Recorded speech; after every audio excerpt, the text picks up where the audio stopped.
Welcome to Hey That's Me, a commentary podcast. I'm Patrick Hotner. And I am Brian Lynch. Patrick, how are you? I'm fine, Brian. How are you? Good. We were supposed to record a podcast today. That's true. But instead we're doing intros. That's fun. Yeah.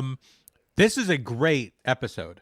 We've Yes. already recorded it. Sometimes we record these intros before. Not today. Oh my God. This was a great one. One of our best guests. So interesting. What's his name? His name's Mark Viniello, and right. he is a guy who is very impressive. Yeah. I think that's like the best way to describe him. He's a makeup effects man. He's his big thing is that he works with foam latex. Look, he created a bunch of cool dinosaurs for Jurassic Park 3. Yeah. That's what his official position is. That was the title in the credits. And it was a dream for him to do Jurassic Park. Yes. Ever since he was a little boy, he wanted to do Jurassic Park.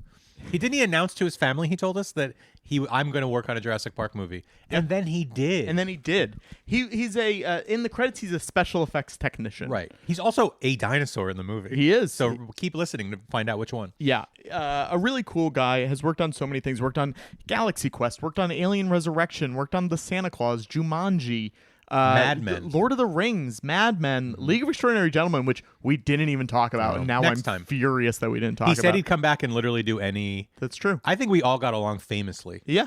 All the Sam Raimi Spider-Man movies. All three of them. A cool guy. Very cool. It was a great hour and 45 minutes. Austin Powers. He did Fat Bastard. He did Fat Bastard. And he has a great story during our commentary for Jurassic Park 3 about Austin Powers. 38 episodes of Heroes. Oh, I didn't like all of them. I like 32 of them. Oh, that's good. I've other never 6. seen Heroes. Oh, I have. Yeah. I made it to the first season. Yeah. I've heard first season's great. Yeah, it's good. But today we're watching Jurassic Park 3. Mm-hmm. And a movie directed by Joe Johnston and starring Sam Neill and William H. Macy and Mr. Taya Noodle. Leone. Taya Leone. Mr. Noodle, that's right. Who else? The brother from Face Off. The brother from Face He Off. plays Billy. He plays the guy that Sam Neill's assistant. Oh, yeah. Yeah. Also, he's Tony Soprano's uncle in The Many Saints of Newark. So good in it. He was really good. He's good in that movie. Yeah, I like that movie. Okay. It's fun. Sure. How good is Gandolfini's son in it? He's very good. Yeah. He's very good. I wish he was in it more. Yeah. Yeah. They really promised us more. Yeah, they did. Yeah. It's narrated by a dead guy. It is narrated by a dead And you guy. know what? This is off the topic of Jurassic Park 3. Yeah. But they had a bunch of the actors come in and do narration. Yes. And that's the one they chose. I love that they chose who they chose. But I would love to see the other one. yeah, it was Carmella. Didn't Carmella film a scene? She filmed a scene. Yeah, they cut it. That's crazy. I like that movie. I know we can talk about that off camera. Maybe Yeah. we'll make that an extra. Ooh. Maybe a little bonus Okay. podcast. Yeah, I loved it. I only Yeah. saw it once when Me it too. came out. Me too. And I think I was just not, as soon as I was like, oh, this is what this is, I was like, not really. It's condensed. Yeah. Like it should have been drawn. Like a lot of the Totally. storylines should have Yeah. been a show. Yeah. Like, Yeah. but there's moments in it that I absolutely love. Ray Liotta is so freaking good. Yeah. In it. Yeah. That's 2 parts. Oh, yeah. We're talking about Jurassic Park 3. We're talking about Jurassic Park 3. Not Ray Liotta, not in it. Brian, there's so many dinosaurs in this movie. Yeah. What's your favorite dinosaur? In this movie? Nope. Oh, Ankylosaur is by far my favorite Wow. kind of dinosaur. Yeah. Okay. What about you? I like a Stegosaurus. Really? Yeah. What do you like about them? I don't know. He's got a lot of points. I like Triceratops for points. Can I be honest with you? Yeah. I said Stegosaurus. You I meant meant Triceratops. Triceratops. Yeah, that's okay. I figured you did. What a shame. That I messed that up. Stegosauruses are good. They have the spiky backs. Yeah. They're great. Yeah, but I like Triceratops. I also like pterodons. Ooh, pterodons. I don't like spinosaurs because they kill T-Rexes. Yeah, I also like the dinosaur from the movie Dinosaur. I like the dinosaur from Babe, Secret of the Lost Legend. Oh, He looks like a garbage bag with I don't eyes. think I know what that is. Go look at the trailer. I'm telling the audience, you don't really have to right now if you don't want to. Go look at the trailer for Babe, Secret of the Lost Legend. I went opening night with my friends, Middletown Movies, and the audience burst out laughing when Babe, Secret of the Lost Legend, burst through the bushes at Sean Young. Oh. I do like it's Baby. Baby. Yeah, you're right. Baby. Yeah. Brian, what do you think the Rotten Tomato score is for Baby 4? Secret of the Lost Legend? You're shockingly close. What? 6. 6. Okay, wow, okay. Yeah. 6. Yeah. I'm gonna check out that movie. No. Okay. If we can get Sean Young, that'd be great. Yeah. Or the person that made the garbage bag dinosaur. Or William Catt. We could. Oh, William Catt's in it. Yeah. That's right. That's him. Yeah. I would love to get the special effects guy that I'm made just Baby. like, do we know who worked on Baby? Do we know anyone? Bless you, I Patrick. sort of bet we do. Thank you. Let's see. Let's look at this. Anyone we know? Brian, I know no one who worked Okay, on this well, movie. start searching for somebody. Paul Houston, who worked on Raiders, was part of the visual effects team. Do you know him? Star Wars, I don't know. I feel like we could get Sean Young. I truly do. Yeah. Hold on, I'm gonna see if she's outside. Try to get in. She's dressed as Catwoman? What Sean Young movie is your favorite Sean Young movie? And why is it No Way Out? I think, have I only seen Blade Runner? Oh, yeah, Blade Runner. I don't know if I've seen any besides Blade Runner. No, well, you've seen Ace Ventura 1. Yes. No, and her part is unfortunate. Yes. In this day and age. Yes. Uh-huh. I've seen Blade Runner 2049. And where they reference her, and I believe she's a CGI recreation at one point. Yeah. I've seen Dune. That's really good, by the way. Blade Runner 2049? Yeah, it's the best. It's the only movie that has the balls to bring Harrison Ford back, but not kill him. Yeah. And kill the young guy instead. I thought that was so cool. Sorry to everyone who hasn't seen it. It is really crazy that he doesn't die in that movie. I love it. I think it's so cool. I like that movie more than Blade Runner 1. Oh, sure. Like, yeah, me too. Far. Isn't Anna de Armas also in it? That was her first thing that I think I remember. She's the what do you call it? Twinkly hologram. The twinkly hologram. Yeah. And Jared Leto's in it, who you love. You constantly talk about how much you love Jared Leto. I love him. Skeletor. Tron himself. Ares. Jordan. She's in one episode of Reno 911. Sure. Oh, God, I hope she's as herself. I hope they arrest She plays her as New herself. Weigel. Okay. Well, we Who's should probably get very back funny. to Jurassic Park 3. This is weird. I guess so. Mm-hmm. She's in the Blade Runner video game. This is a great episode Yes. of our podcast. It was very, very fun. Patrick, great job booking this guy. Thank you so much. And he was awesome. And he'll be back, I think. Yes, I think He's so. officially a friend of show. Ooh, that's nice. Mm-hmm. You can go either sync this up and watch this like a commentary, or you could just listen to it like a podcast. But we do talk about a lot of this stuff on the screen, so sometimes it was does cool. help too. It made me like the movie more. Yeah. Yeah, that's really great. did. I like this movie. This is the only franchise that I think it goes in order of how they were made and how I like them. Mm-hmm. Maybe like a little wiggle room with Jurassic World 1 and 2. Sure. Like switch those. Yeah, I would Other than switch that, I think it's exactly the right order. Yeah. And maybe the last one and Dominion. Maybe. But they're both. Honestly, It's like, do you want to kick in the left nut or the right nut? forgot there was a last one. You know? Yeah, Rebirth? I haven't Is that seen right? it yet. Yeah. Well, my mom passed away the week it came out. Was it a dinosaur? It was not dinosaur related, no. And so maybe that marred my. Yeah, maybe. Yeah, I don't know. It was not great. Not a great memory. We're gonna count down from 3 and then press Ooh, play. perfect number on for go. this one. Oh, you want to say Jurassic Park 1, Jurassic Park 2, Okay, Jurassic that's Park great. 3? All right, here we go. You ready? Well, no, Jurassic Park 1, Lost World, Jurassic Park, Jurassic Park 3. Okay. Oh, And no, then- not Jurassic Park 1. Don't put 1 in. Yeah, you're right. Okay. Jurassic Park, The Lost World, Jurassic Park, Jurassic Park 3, go! Jurassic Park 3, here we go. Mark, how are you? I'm great. How are you? Thank you so much for doing this. Brian, Thanks for having me. Brian, how are you? I'm fantastic. I like that this movie immediately sets up that it's like a monster movie. Yeah. You see, it slashes the title across the screen. Yeah. It's very nice. Mark, let's go through the origins of this movie for you. Okay. How did it come about for you? When did you first find out that it was happening? Let's see. We were finishing up a movie at Stan Winston Studio, and the bay doors opened, and a forklift came in with a giant mold. And I went, what is this? And one of the guys goes, you didn't hear? I'm like, no, what? He goes, JP3 got greenlit. We got a year. And I'm like, oh, it did? God. Which was, I mean, incredibly exciting for me because, you know, I'm from back east, and I grew up loving monster movies. All I ever wanted to do was make monsters for movies. And the last film I saw in New York before I moved, before I drove across country, was Jurassic Park. I saw it opening night, June 11th, 1993, in the Poughkeepsie Galleria. And it was everything I wanted it to be. It was amazing. And at the end of the film, I stood up, and I had friends and family there, and I declared out loud that I'm going to work on the sequel. Now, mind you, I'm 22 years old. Yeah. Never been on a movie set in my entire life. Never been to Hollywood. I had a better chance of being abducted by space aliens than working on the unannounced sequel. There wasn't even going to be a sequel. So, and at the time, and I'm saying I'm going to work on the sequel. And then, but 6 years later, I'm at Stan's, and that bay door opened, and I got to work on it. Did you call your friends and family and be like, see?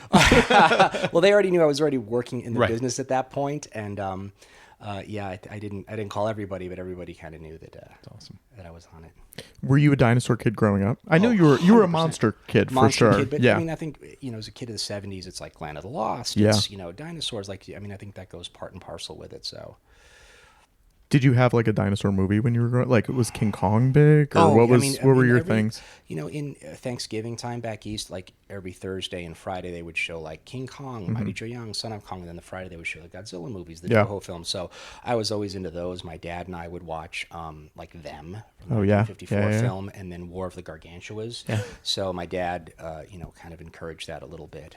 But as far as a singular film, not really. I mean, but Jurassic Park, hearing that it was Stan Winston and ILM. I was like, sign me up. Spielberg, I'm ready. I waited a year for that film from the announcement. Do you think that because, I don't know, in the 70s and 80s and whatever, they were showing a lot of those older movies a lot, and that sort of bred this generation of makeup effect guys, because they're like, I grew up watching 100%. Ray Harryhausen, whatever, on TV. Do you think that has hurt the industry at all, that like those movies aren't on regular rotation anymore, or because all those guys grew up and made Nightmare on Elm Street or whatever, then they grew up on that? What was weird for me was hearing younger guys be like, "Oh my God, you worked on Starship Troopers!" Like, me and my dad, and I'm like, "What?" Right. Like, and then other films I worked on are getting remade. I'm like, "What?" So I think it's just generational, and you got to remember back then, there weren't. Those type of films were very special, because now it's like, there's so much content, there's so much stuff coming out. But I think movies that you make a core memory with, whether you go see it with your family or you see it with your dad on the afternoon, I think those are the things that really matter the most. So I wish that more people watch the older films, because there's some really excellent films out there. But like, it looks fake, it looks this. I'm like, you gotta just let it go and just get involved in the story. Mm-hmm.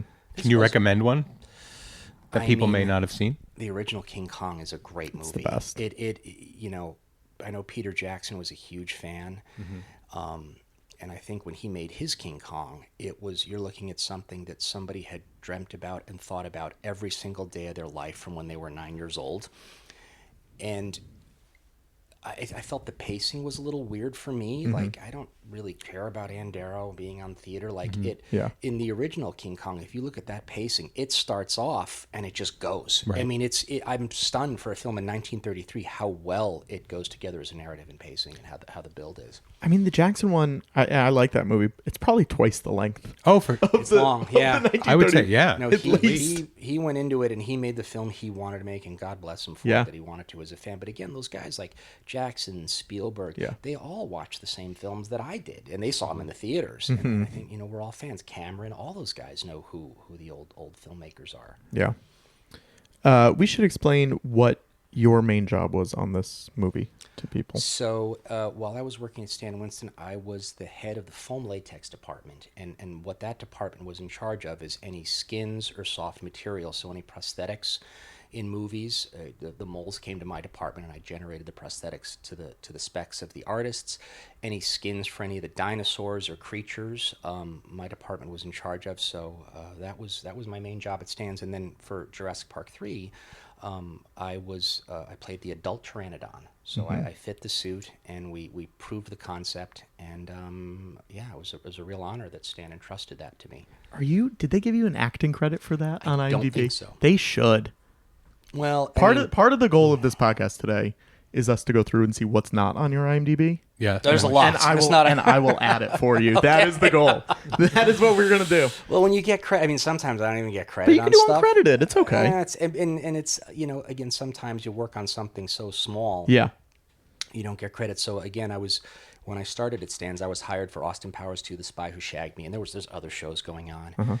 And I remember these molds came in the foam room, and they said, you got to run these out of gelatin. We got to ship them overnight to Philadelphia for a Bruce Willis film. And I'm like, all right, whatever. And it was like a blown out back of the head and some like wrist slashes.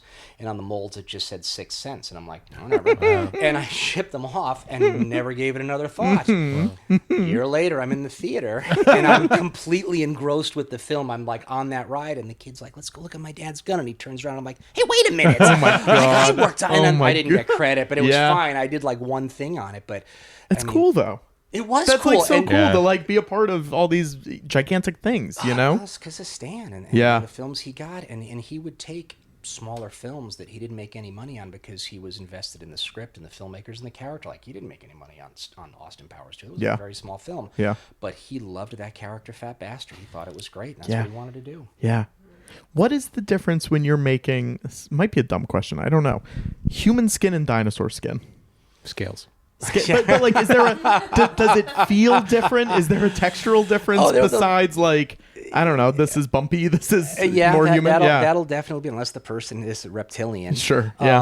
And a lot of the dinosaur skin will be thicker than a lot of the prosthetics you'll make for a person, just for movement's sake. But I mean, the material, it's spongy rubber. It is what it is. The color will be different. The material's been around since the 30s. Like, it really got its first extensive use in The Wizard of Oz. Interesting. Yeah. For what? For the lion? The or Munchkins, the lion, the scarecrow, like foam everything. rubber. Okay. Yeah, George Bow was a makeup artist, and he really developed the system to make foam rubber. And then John Chambers used it for Planet of the Apes. Bill Tuttle used it for Seven Faces of Dr. Lowe. He actually got the first Academy Award for special makeup for that film. And then a few years later, Chambers was given a special award. And then in 1981, it became a category, and Rick Baker won the first award, Academy Award for American Werewolf. Yeah.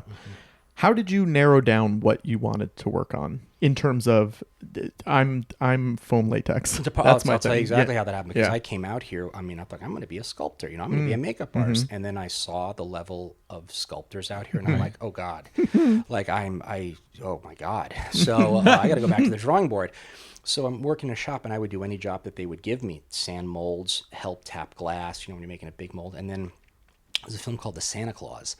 Of course. And the guy running the foam latex prosthetics, this guy named Brian Moore, I'm still friends with him. He was a makeup effects guy. He did Tales from the Dark Side. He did She-Wolf of London. He's done a bunch of films. And he's like, that new guy seems pretty good. He can come in and help me.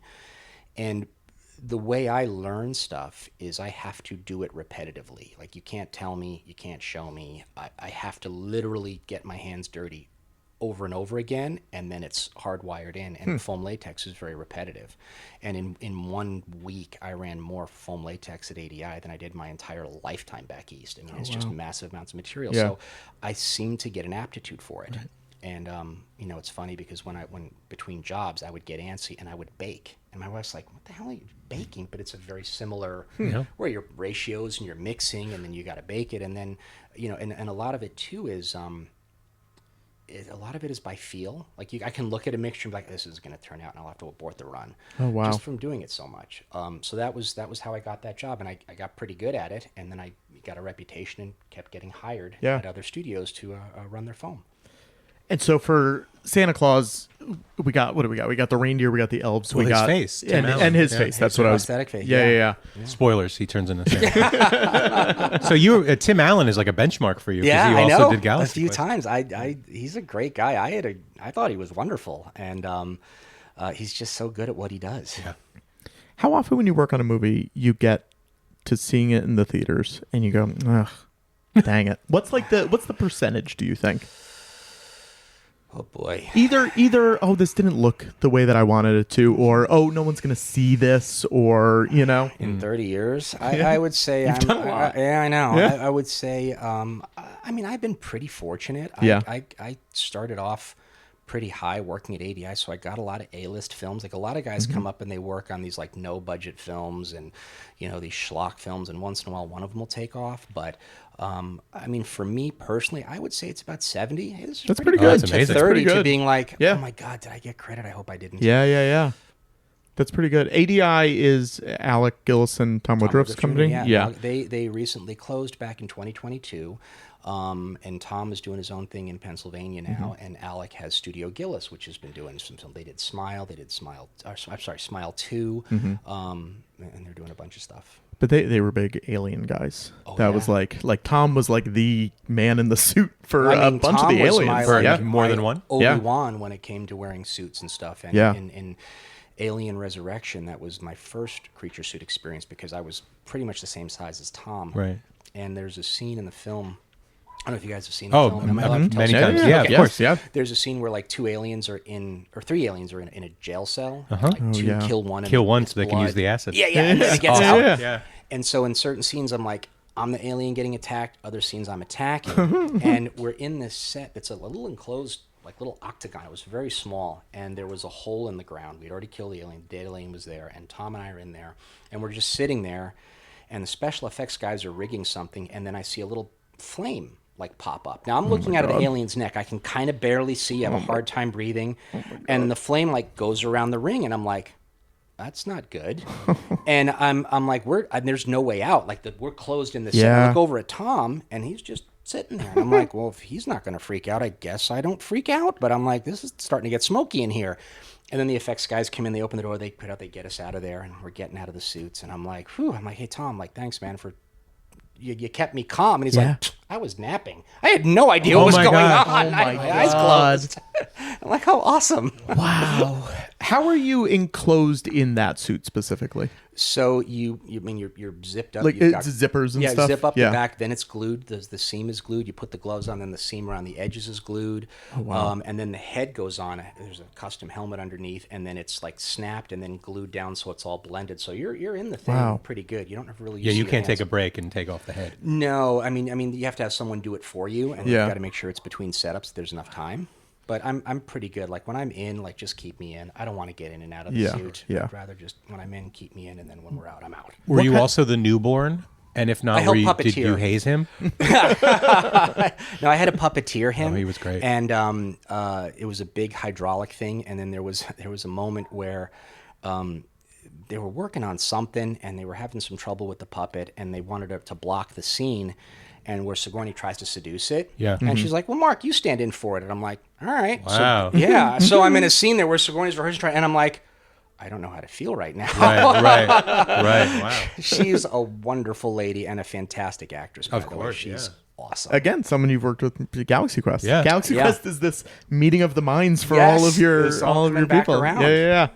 The glue that they're using to seal it, how do you unglue that? You take a 99% alcohol, so it's just reactivated by that. So it was a stuff called Dow & Corning's 355. That was usually the go-to glue, and it's used for prosthetics. Very sticky, very strong, but also 99% alcohol. Just peel it up, and then it stays sticky. Oh wow! And it doesn't attack the foam rubber. That's cool.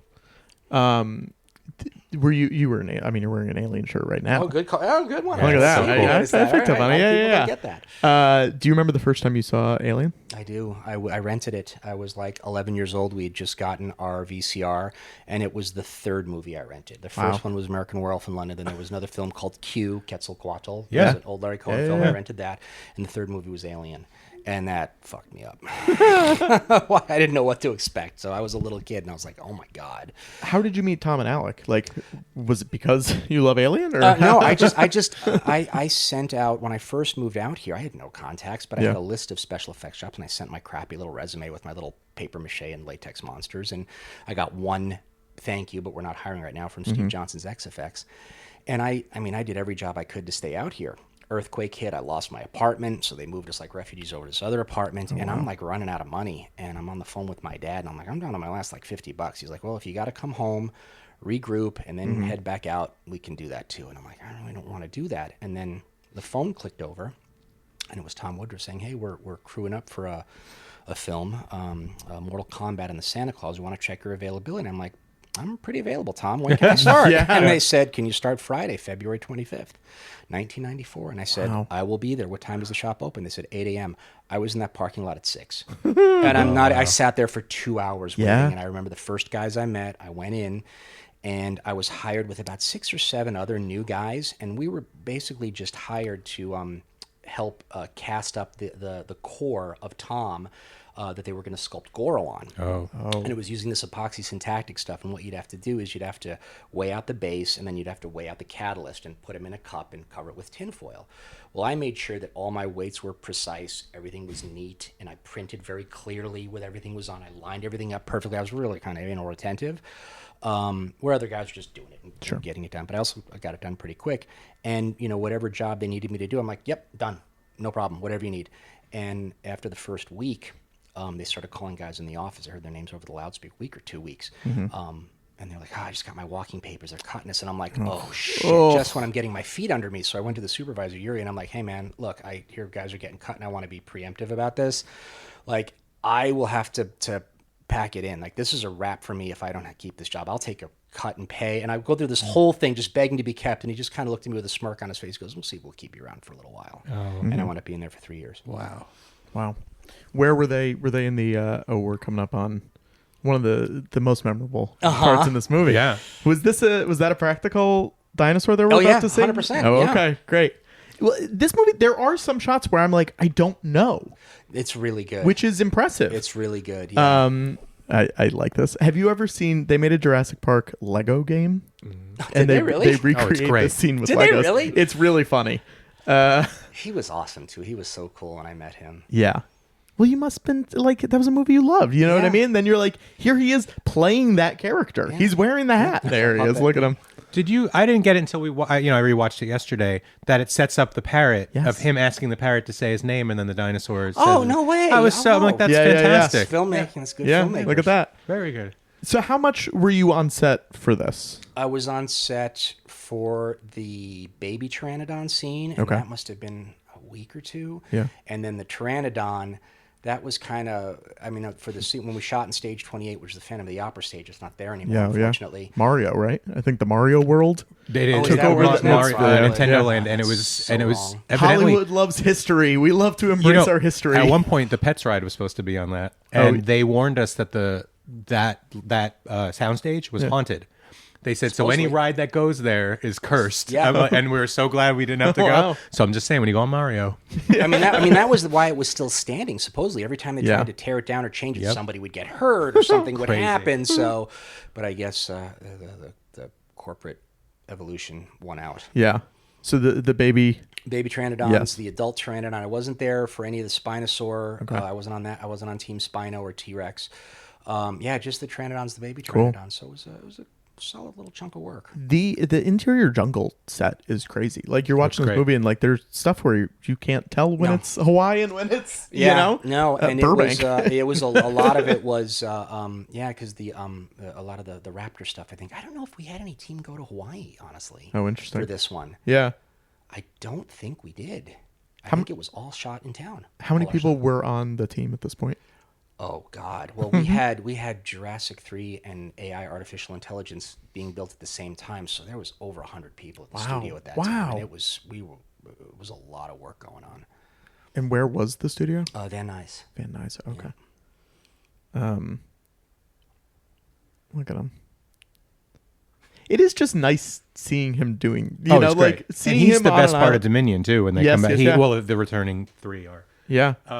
I think it's really cool that they made Michael Jeter kind of is that his name? Yeah. A Yeah. badass. Yeah. Like that wouldn't be my first actor to go to, and he's great. Yeah. Yeah. I did read the other pilot that's up there on IMDb, one of the IMDb trivia, which I love reading because sometimes it's I do bullshit too. and sometimes It's it's, all- yeah, real. it's usually but they're like, they considered Shaquille O'Neal for that part, and No way. For Michael Jeter? no, for the other pilot. Really? Oh, he'd Yeah. be great. Yeah. Yeah. that- How would how'd they he fit in him in the plane? cockpit? Yeah. I Like know. he's huge. They're flying a 747 if that's the Right, case. They are yeah. not flying a small one. So you're in Van Nuys. Mm-hmm. There's 100 people there. After How war. many of those people are you working with specifically versus like, oh, I saw that guy sometimes? I would say because my department, everything comes through there for the skins. I got to deal with the mechanics. I have to deal with the sculptors, mold makers. So I deal with a lot of the makeup artists. So I deal with it's a pretty good hub for people to go to. Yeah. I would say 85% of the people I dealt with. There was a few electronics and a few computer guys I really didn't have much contact with. But yeah, because of the department I was in, everything went through there that had a skin on it. Like, I dealt with Teddy Yeah. a lot, and then the Flesh Fair, a lot of those robots. Yeah. Are there any movies or TV projects now that have that amount of people working on it in terms of practical? I mean, The Mandalorian had a pretty big crew. They Yeah. had a crew of Legacy Effects, which was what Stan Winston Studio became after Stan passed. And then there was a team on site. The makeup department had some people doing stuff for them. That was a really big crew. I know the Orville had a massive crew Yeah. on that for the prosthetics. So it still does happen. Yeah. it's still there, and I think it's going to continue. I don't think that it's going to. People are worried about AI, and I'm Sure. not worried about AI artistically. And the analogy I give is that line in The Incredibles: when everyone's super, no one will Yeah. be. Yeah. And Yeah. I think we're gonna start seeing smaller films that have more practical, more character-driven stuff, because no one's going to want... I mean, I think everybody already has CGI fatigue, seeing the world destroyed. Yeah. So I think that we might be in that renaissance period that's kind of like in the 70s when the studio system was failing and you had the, Easy Riders and Raging Bulls. Sure. So I think we could be there again. But what do I know? What advice would you give to smaller movies that want a monster in their movie or whatever? Like, how do you make that work on a smaller budget? It's going to cost twice as much as you think it is. Yeah, right. Yeah. and that's just the fact, especially if you want a good. But also, there are creative ways to tell your story. Because the joke I give is, what if the shark worked correctly in Jaws? What kind of film would that be? I mean, people, it would suck. I don't know. It would be a different film. It'd be different. We have no idea. Right. Yeah. The shark constantly in the shot. Right. Yeah. And when the first Alien film, that suit was kind of crappy. If you've ever seen it in person. Yeah. But the way Ridley Scott shot it. Yes. So I think you can get a lot of mileage out of stuff if you know how to shoot it. In Aliens, a lot of those suits were just foam shapes glued on leotards with a head so that they could really move on them. And again, you'd never know because of how it was shot. I think the tendency is that you have a creature, you want to show it, and it's like, if that's your film, like King Kong coming through the wall, you got to show that. But I think there's really creative film techniques that aren't utilized anymore. Yeah. And, with CGI now, you don't really have to be careful. You can fix things and stuff. And, a line from Jurassic, just because we can do something doesn't mean we should. Yeah. Can you do things for cheap and make it look good, or is it one of those you got to have? Well, you got to have a good artist. Yeah. I mean, you look at, Rick Baker has a YouTube channel, and he'll do stuff with like cotton and latex, and Rick's stuff looks great. Yeah. So a lot of it is the artistry. Hot the artist take. behind He's it. very good. Yeah. He's going to go far. In this business, yeah. So, and it's just being judicious about stuff. I mean, there is a certain cost with materials and time and whatnot. Yeah. But, there's students out there that are very, very good. I'll speak at certain makeup schools. And again, choosing your battles very carefully, you can get a lot of mileage out of stuff. I just did a lower budget film for a friend of mine in North Carolina last year. And you would think, I've seen an assembly cut and a rough cut. It looks like a $10 million film the way she shot it. Yeah. Wow. It's called The Venus Spiral. And again, she didn't have a big budget, and I came on to help out where I could, but she knew what she was doing. She boarded everything carefully. She knew the shots ahead of time. That didn't mean she was so struck at it that she couldn't course correct or pivot when she had to. And I mean, she shot so fast. I'm very excited for this film. That's cool. Yeah. Plug. Yeah. So this would be on the set at Universal. Yep. How much? That's all stage. How that many? might be a miniature. Oh wow. Maybe. I don't know. Again, I don't know what was done beyond our stuff. Yeah. And some miniature stuff is so fantastic. It looks so good. How many? Is that a single piece of skin, or are you gluing skin together for the big guy? Or yeah, it had to be done in sections, because even though Stan had gargantuan ovens, these industrial ovens, we could not fit the whole Spinosaur in there, so we had to break it into sections, and each section had to be done in accordance what could fit with the ovens. So like the arms were separate, sides of the body were separate, the head and neck was one piece, the fin on the back I'm pretty sure was one mold. Wow. The leg was one piece, and so we had to all run it in pieces. Like in the beginning of the DVD, at the extras you'll see part of the body. We're loading the molds. The first shot in that little behind the scenes. Is Legacy still in the same building where Stan was? No, they moved to San Fernando. Oh wow. And Stan, where he was, I think the original ILM was there for Star Wars. Oh. On Hart Street. Yeah. Van Nuys. We, my girlfriend JoJo and I saw A New Hope in the parking lot of that building. And they did the tour in before. where the ILM was. Really? It was They so like, fun. No way. Yeah, they show it on a big screen outside there. Like Dennis Muren was there, When introducing. was this? Like I didn't know this this. is like Annually. a- yeah. Because we went to 2 different Yeah, years. they do it- they do it down. occasionally. I'd So- be so down for that. It might be May 4th. They might do it every May 4th. Is what it is. It's very cool. I sat next to Sam Witwer. I'm just saying. Wow, look at you. So those ovens must be huge. Yeah, they were huge. That's And wild. I mean, What do you do with an oven once that building closes? Once you you sell it. I mean, they're powder Yeah. coating ovens. I think. Oh, I think okay. there's other industrial uses for them.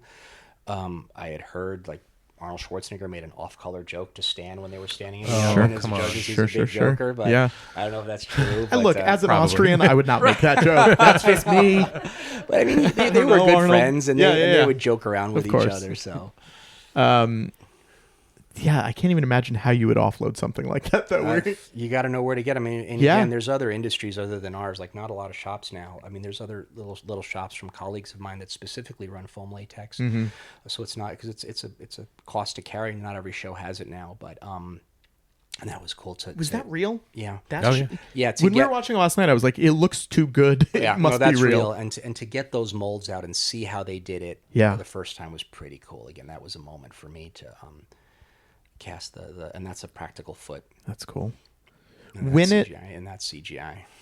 When it's done, what do you do with it? Does it just get thrown out? Does It goes into storage. It deteriorates. Sometimes you cannibalize things for other stuff. Yeah. Sometimes things will go to collectors, but these things were so huge. They were in the storage unit at Stan's for a while. He had a massive storage unit. I'm sure. Molds back to Manimal and Heartbeats. Manimal. Yeah. Oh, wow. And I mean, you had to, you'd go there and sometimes you'd like molds to check things out and stuff. And the T-Rex was in there. I mean, and sometimes the studio will want to take possession of it. When we finished Godzilla in '98, Sony took everything, and I'm like, can I just keep my stilts? Because I was one of the baby Godzillas. They're like, no. And then I heard That's later, when you just take it. right, You just don't. I can't do that. And then and that's all practical. And then I heard it stood in storage for years. And then they just threw everything out. Oh, so annoying. Well, because I remember when Rick closed his shop, they auctioned off a bunch of stuff, and then Howard Berger was on a few months ago, and he was talking about how they had downsized all their stuff, and I don't know. It's sad. Yeah, I know. Sad. There's fans out there, but even the stuff just degrades. It falls. The rubber doesn't last anymore. Yeah. So yes, we were talking about the pig in Galaxy Quest. Yes. Was auctioned off a few years ago. Still intact. I know. Yeah, Patrick, tell how much it went for. it went for $3,125, Which is a steal. which is so cheap. Because how much do you think that cost? Oh God! Realistically, what it cost, or 100,000, 20,000? Yeah, no, yeah. 100,000 Yeah. easily with all the mechanics and the fittings and how long it took to build the thing. Easily. You could make a sequel yourself if you buy that. All right, I'll find the guy who bought it. I was going up to a point, and then I said, I don't know if I can realistically, because then you got to get it restored, and you got to, and that's you start putting somebody in the suit, it's going to start to fall apart. Yeah. And that's really going to stress the rotting foam. Do you think that'll ever change, that it won't rot anymore? Is there anything that you can Like an do? up-and-coming... Yeah, is there an up-and-coming foam that people can use to... Give a shout-out to your favorite new foam. Yeah, I don't know about... I mean, there is some archival material that we can make things out of, but it usually doesn't move very well. Yeah. But as far as foam rubber, I don't know. I'm not a chemist. Yeah. I mean, I'm pretty good making the stuff work, but I don't know the molecular chemistry of this stuff. And silicone, well, platinum silicone can last longer. It's very heavy. And so you could never make a suit like that out of silicone. There's no way. No one would be, it'd weigh 3,000 pounds. How much do you think the skin weighed for the Tyrannosaurus in that shot a few minutes ago? That weighed a lot because it was very thick. On the first film, they cored the molds very thick because they didn't want it to wrinkle. And then later they realized, it doesn't have to be that thick. And foam rubber at that scale does have some weight.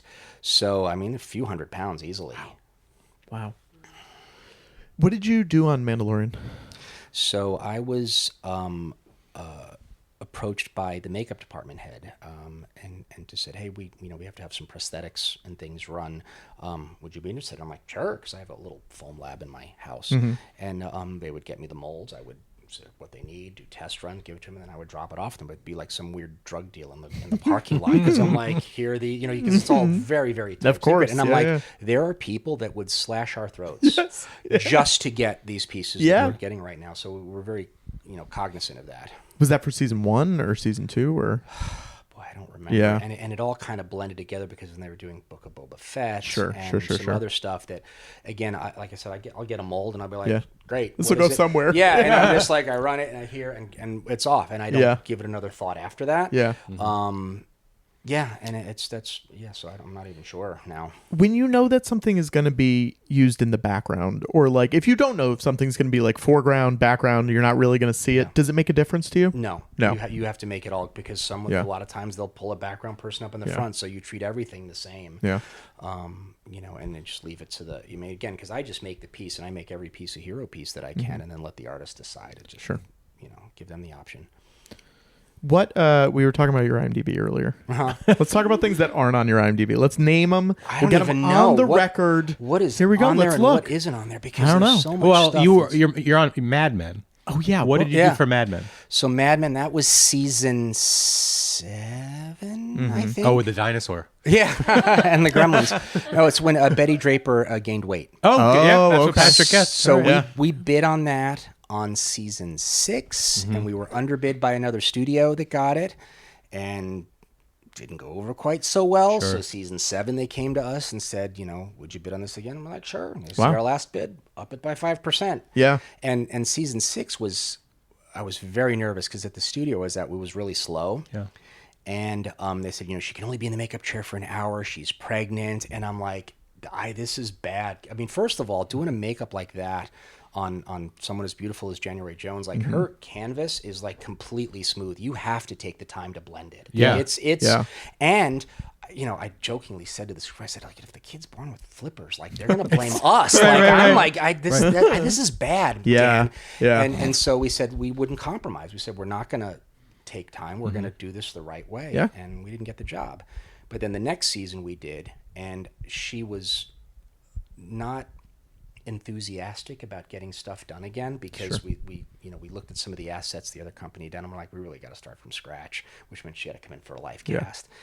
And she wasn't happy about that, and I don't blame her. So I remember I called her assistant. I said, is there anything January likes to eat? Is there anything? And she's like, you're not going to believe it. She likes Arby's. And I'm like, you're kidding me. She's like, no. And I said, okay. So I sent her a run route, and I had a whole Arby's spread when she came in, just to hear, please have fun. She was like, oh, Arby's. And it went great. She was awesome. That's awesome. Yeah. She was awesome. And the makeup worked. It was a hard makeup. It was very stressful, but we had some great artists on it, and it worked really well. How often do people not like getting like life casts made? Because that feels stressful and scary, but also and- exciting. Yeah, totally. If you're in the right mood. Only a lot. Yeah. And Yeah, it yeah, is- yeah. I mean, fortunately now we are starting to scan people for certain Oh, things. sure. And while we still life cast, again, when the only tool in your belt is a hammer, everything looks like a nail, Mm-hmm. we still have to do a life cast. Now, if an actor says, oh, I had to put the straws up my nose, that's hyperbole. They're saying that for a joke. No one has put any straws up anybody's nose since like 1940. Oh, So interesting. I I don't don't think want I knew that. Yes. Wow, So okay. it grinds my gears, but I get it. You're telling a story. You want it Yeah. to be entertaining. We don't put straws up Wow. people's nose. How do you keep the airway Just keep open? it clear. They just have to hold their breath. Yeah, hold your breath. No, you just have guys doing. You keep it clear. Yeah. And it's if something does Wow. get plugged, just exhale quickly. Sure, and, sure. Snot and alginate come out. That works. By the way, I just checked IMDb. Her kid does have flipper feet. Oh no! Yeah. We're gonna blame the first company for that. I know. That's crazy. They put that on IMDb. That's a fun fact about January Jones. Has anyone really loved getting that kind of Is anyone psyched to get? I would be psyched. No, a few people have fallen asleep, but I can't Yeah. say that anybody is like, "Hey, when can we do this again?" I've Yeah, never yeah. had that. Yeah. So, it's I mean, again, if you're claustrophobic, it's not fun. And Yeah. we had to do Peter Weller's life cast for an episode of Cabinet of Curiosities. Oh, yeah. And I remember when we heard he was coming into the studio, I told the crew, I said, I don't want to hear the words RoboCop or Buckaroo Banzai come out of anybody's mouth, okay? We're professionals. Didn't have to. He came in and started telling stories about RoboCop is here. Yes. And he He came in and busted said, through a wall at his entrance. he says, I am a class 5 claustrophobic, just so you know. Wow. And so we took that into account, and he is the definition of a gentleman and a scholar. He is Dr. Weller. He has Yeah. a Dr. Weller. PhD in, I think, Renaissance art. And his mind, like, he remembered working on, I think it was Leviathan. Oh, wow. And remembered, like, where they shot. And we had one of the Leviathan crew there, and he came back, and they remembered the dinner they had together. And we were Wow. talking about it. He is such an amazing person. That's cool. Yeah. It's nice when you don't have to say RoboCop and he says RoboCop. Oh, yeah. and Are you the kidding? stories he had, like he Yeah. was so involved in Hollywood in like the Yeah. late 70s and 80s, like, and the people he met. I mean, his stories are amazing. I'm sure you reach a point in your career where you're like, I know what you guys want. I know what you want to Yeah. hear. Let me. If you're a decent, nice person, you're like, I will tell you because I know that this is what. Of course. especially I mean- with you guys. You know, like with right. the special effects guys, that those things mean so much to them. 100%. When Yeah. I was 16 or 17, I was like this weird loner kid that just glued shit to my face in my garage and didn't date girls or didn't, play sports. You didn't have to say that part when you said the glued face. Yeah, right. I know. That's all it understood. We knew it. And I saw RoboCop and Lost Boys the first day. I went to the movies by myself, and I timed it. I had no money, so I went to see Lost Boys, and like right when Lost Boys got out and RoboCop was going in, I just kind of went in the crowd and went in. Yeah. That's the best day. And, I was gonna say that's an insane double feature. Yeah. Like, it is. You talk about a core memory. Yeah. And one of those days that just, I can still remember it. It was just such a great day for me. I was there by myself. Which one did you like better? Lost Boys. Yeah, me too. At the time. Yeah, me too. Wow. RoboCop has really grown on me, and I was excited to work with Paul Verhoeven on Starship Troopers. And I know Starship Troopers is beloved, but when I saw it in the theater, I'm like, I know what they're trying to do, and they're not doing it as good as they did on RoboCop. I thought. But it has become this beloved People love classic. it. So, Sure. yeah, God bless them. by the time they got to Starship Troopers 3, they had it I figured didn't even out. see the other two. There's a few. Yeah. Hero of the Academy. It's got a really weird. what? It's Hero of the Academy or Legend of the. I don't know. Yeah, they got Casper Van Dien back for 3, and he is. Yeah. Good for him. I was making a joke. I knew there were other ones. I didn't know any other details. He about came it. back. What did you do on Starship Troopers? The practical bugs for ADI. So the warriors, the brain bug, did a little work on the dissection bugs in that scene where they're in the classroom, and then I went to set and I puppeteered the brain bug and the warriors, so that they were on a gimbal, like on this crane, and I'm on the back of the crane, like doing the gross movements of the bugs, and some of it had to be so violent. They would grab the stunt guys, and I'd have stunt guys on either side, and you can see some behind the scenes where I'm like left, right, and like, I mean, it was pretty hardcore. That's cool. What was Verhoeven like as a director? He's awesome. Oh, good. He was enthusiastic. He was in it. I'll even tell you another story where when we were finally leaving Wyoming, we were there for like, I don't even remember how long. It seemed like forever. And we're on a chartered plane, and we're sitting on the plane waiting to leave, and like the plane's not moving. And I'm like, what the hell's going on? And I open the window, and there's police cars on the tarmac with the lights on. And I'm like, oh. And then these police come on, and there's a guy behind them. Well, there better be proof. There better be proof. And they take a guy off the plane in handcuffs. And I'm like, what the fuck is going on? And so we have to board the plane. We get off, and everyone's like, what is going on? Apparently, well, the plane was late. It was Sony chartered a plane. And the crew was like in the bar in the airport drinking. One of the grips or electrics got a little drunk and asked if there was alcohol on the plane. They said no. I was like, well, I better get some because I've got a bomb in my bag. Oh my god! Oh, come on. So they got us off the plane. They went through all of our luggage, and they got a bomb-sniffing dog come down from Cheyenne. I think I hear him outside right now. It was this whole thing, and it was and I remember so some of the crew. So back then, you could get things in Wyoming you couldn't get in other states, like marijuana and some other stuff. And when the crew heard that they're going to be going through luggage, some of the crew just got on a plane and went back to LA and abandoned their stuff. Yeah. And then, so where I'm going with this with Paul Verhoeven is I'm standing there, and the producer's like, Paul, we can get you out of here tonight. Let's get you on a plane, get you out of here. And I remember Verhoeven going, no, I'm not abandoning the crew. I cannot abandon the crew. And we wound up staying an extra night in Wyoming. Wow. And we flew out the next day. That's wild. Yeah, it was surreal. Wild. I'm going to tell you, it was, and there was an article about it. I have it somewhere. I cut it out. It was only one little article. That was an experience. Did you work with Phil Tippett at all? Was he around for? Yeah, briefly. Yeah. And I've met him since then. So Phil, again, one of those guys that you read about. Yeah. So we're shooting in the Sony stage. It was the K stage with the brain bug, and they wanted to have the brain bug. And Stan would always say this: when you're in a creature suit, keep it alive. Don't just stand there still because it looks like a statue. You always have to have little movements. So you practice different things and different moves. And they wanted a type of move with the brain bug to keep it alive that I wasn't getting it. And they were describing it to me, and I'm trying to do it. And then Phil comes back there. He's like, okay, here's what I want you to do. He put a piece of paper. So I had these two bar handles. He put a piece of paper on the ground, and he drew a figure 8. He put a laser pointer on one of the handles. He says, I want you to trace that 8 with the laser pointer. That was how I can see I'm still doing it now. It is so hardwired in me. Yeah. And I'm like, that is genius. That's a director. That's someone that can articulate how to get something. That's cool. I like this shot where she's looking. We built Russ Lutgage sculpted a bunch of those cool. like this. Yep, and there's our. I like this guy because he's just hanging out. He's playing. He's playing with with her. Yeah. But it's her. He's probably intimidated. Yes, she's very pretty. So if you're making a raptor of that size, how long would that take to cook? Well, it so it depends on a variety of factors. But when I get the mold, I'll run it during day 1, and we'll open the mold day 2. Oh, And wow. we get the skin Okay. out, yeah. And at what temperature are you? It depends. So that depends on the thickness of the rubber, what the mold materials are made of, what type of oven is, how good this convection. Usually the best for foam rubber is lower and slower. That will yield the best product. It'll last the longest, but sometimes you don't have that affordability. You don't have to have the time or luxury to do that. So I try to keep everything at about 150. For a few hours. It's a lot lower than I would have assumed it would have been. Oh, yeah. I mean, back in the day when it was stone molds, Dick Smith would say, you'd bake them at 212 for 4 hours. Which wow. So I've never had to bake anything over, 200 and something degrees ever in my career. Huh.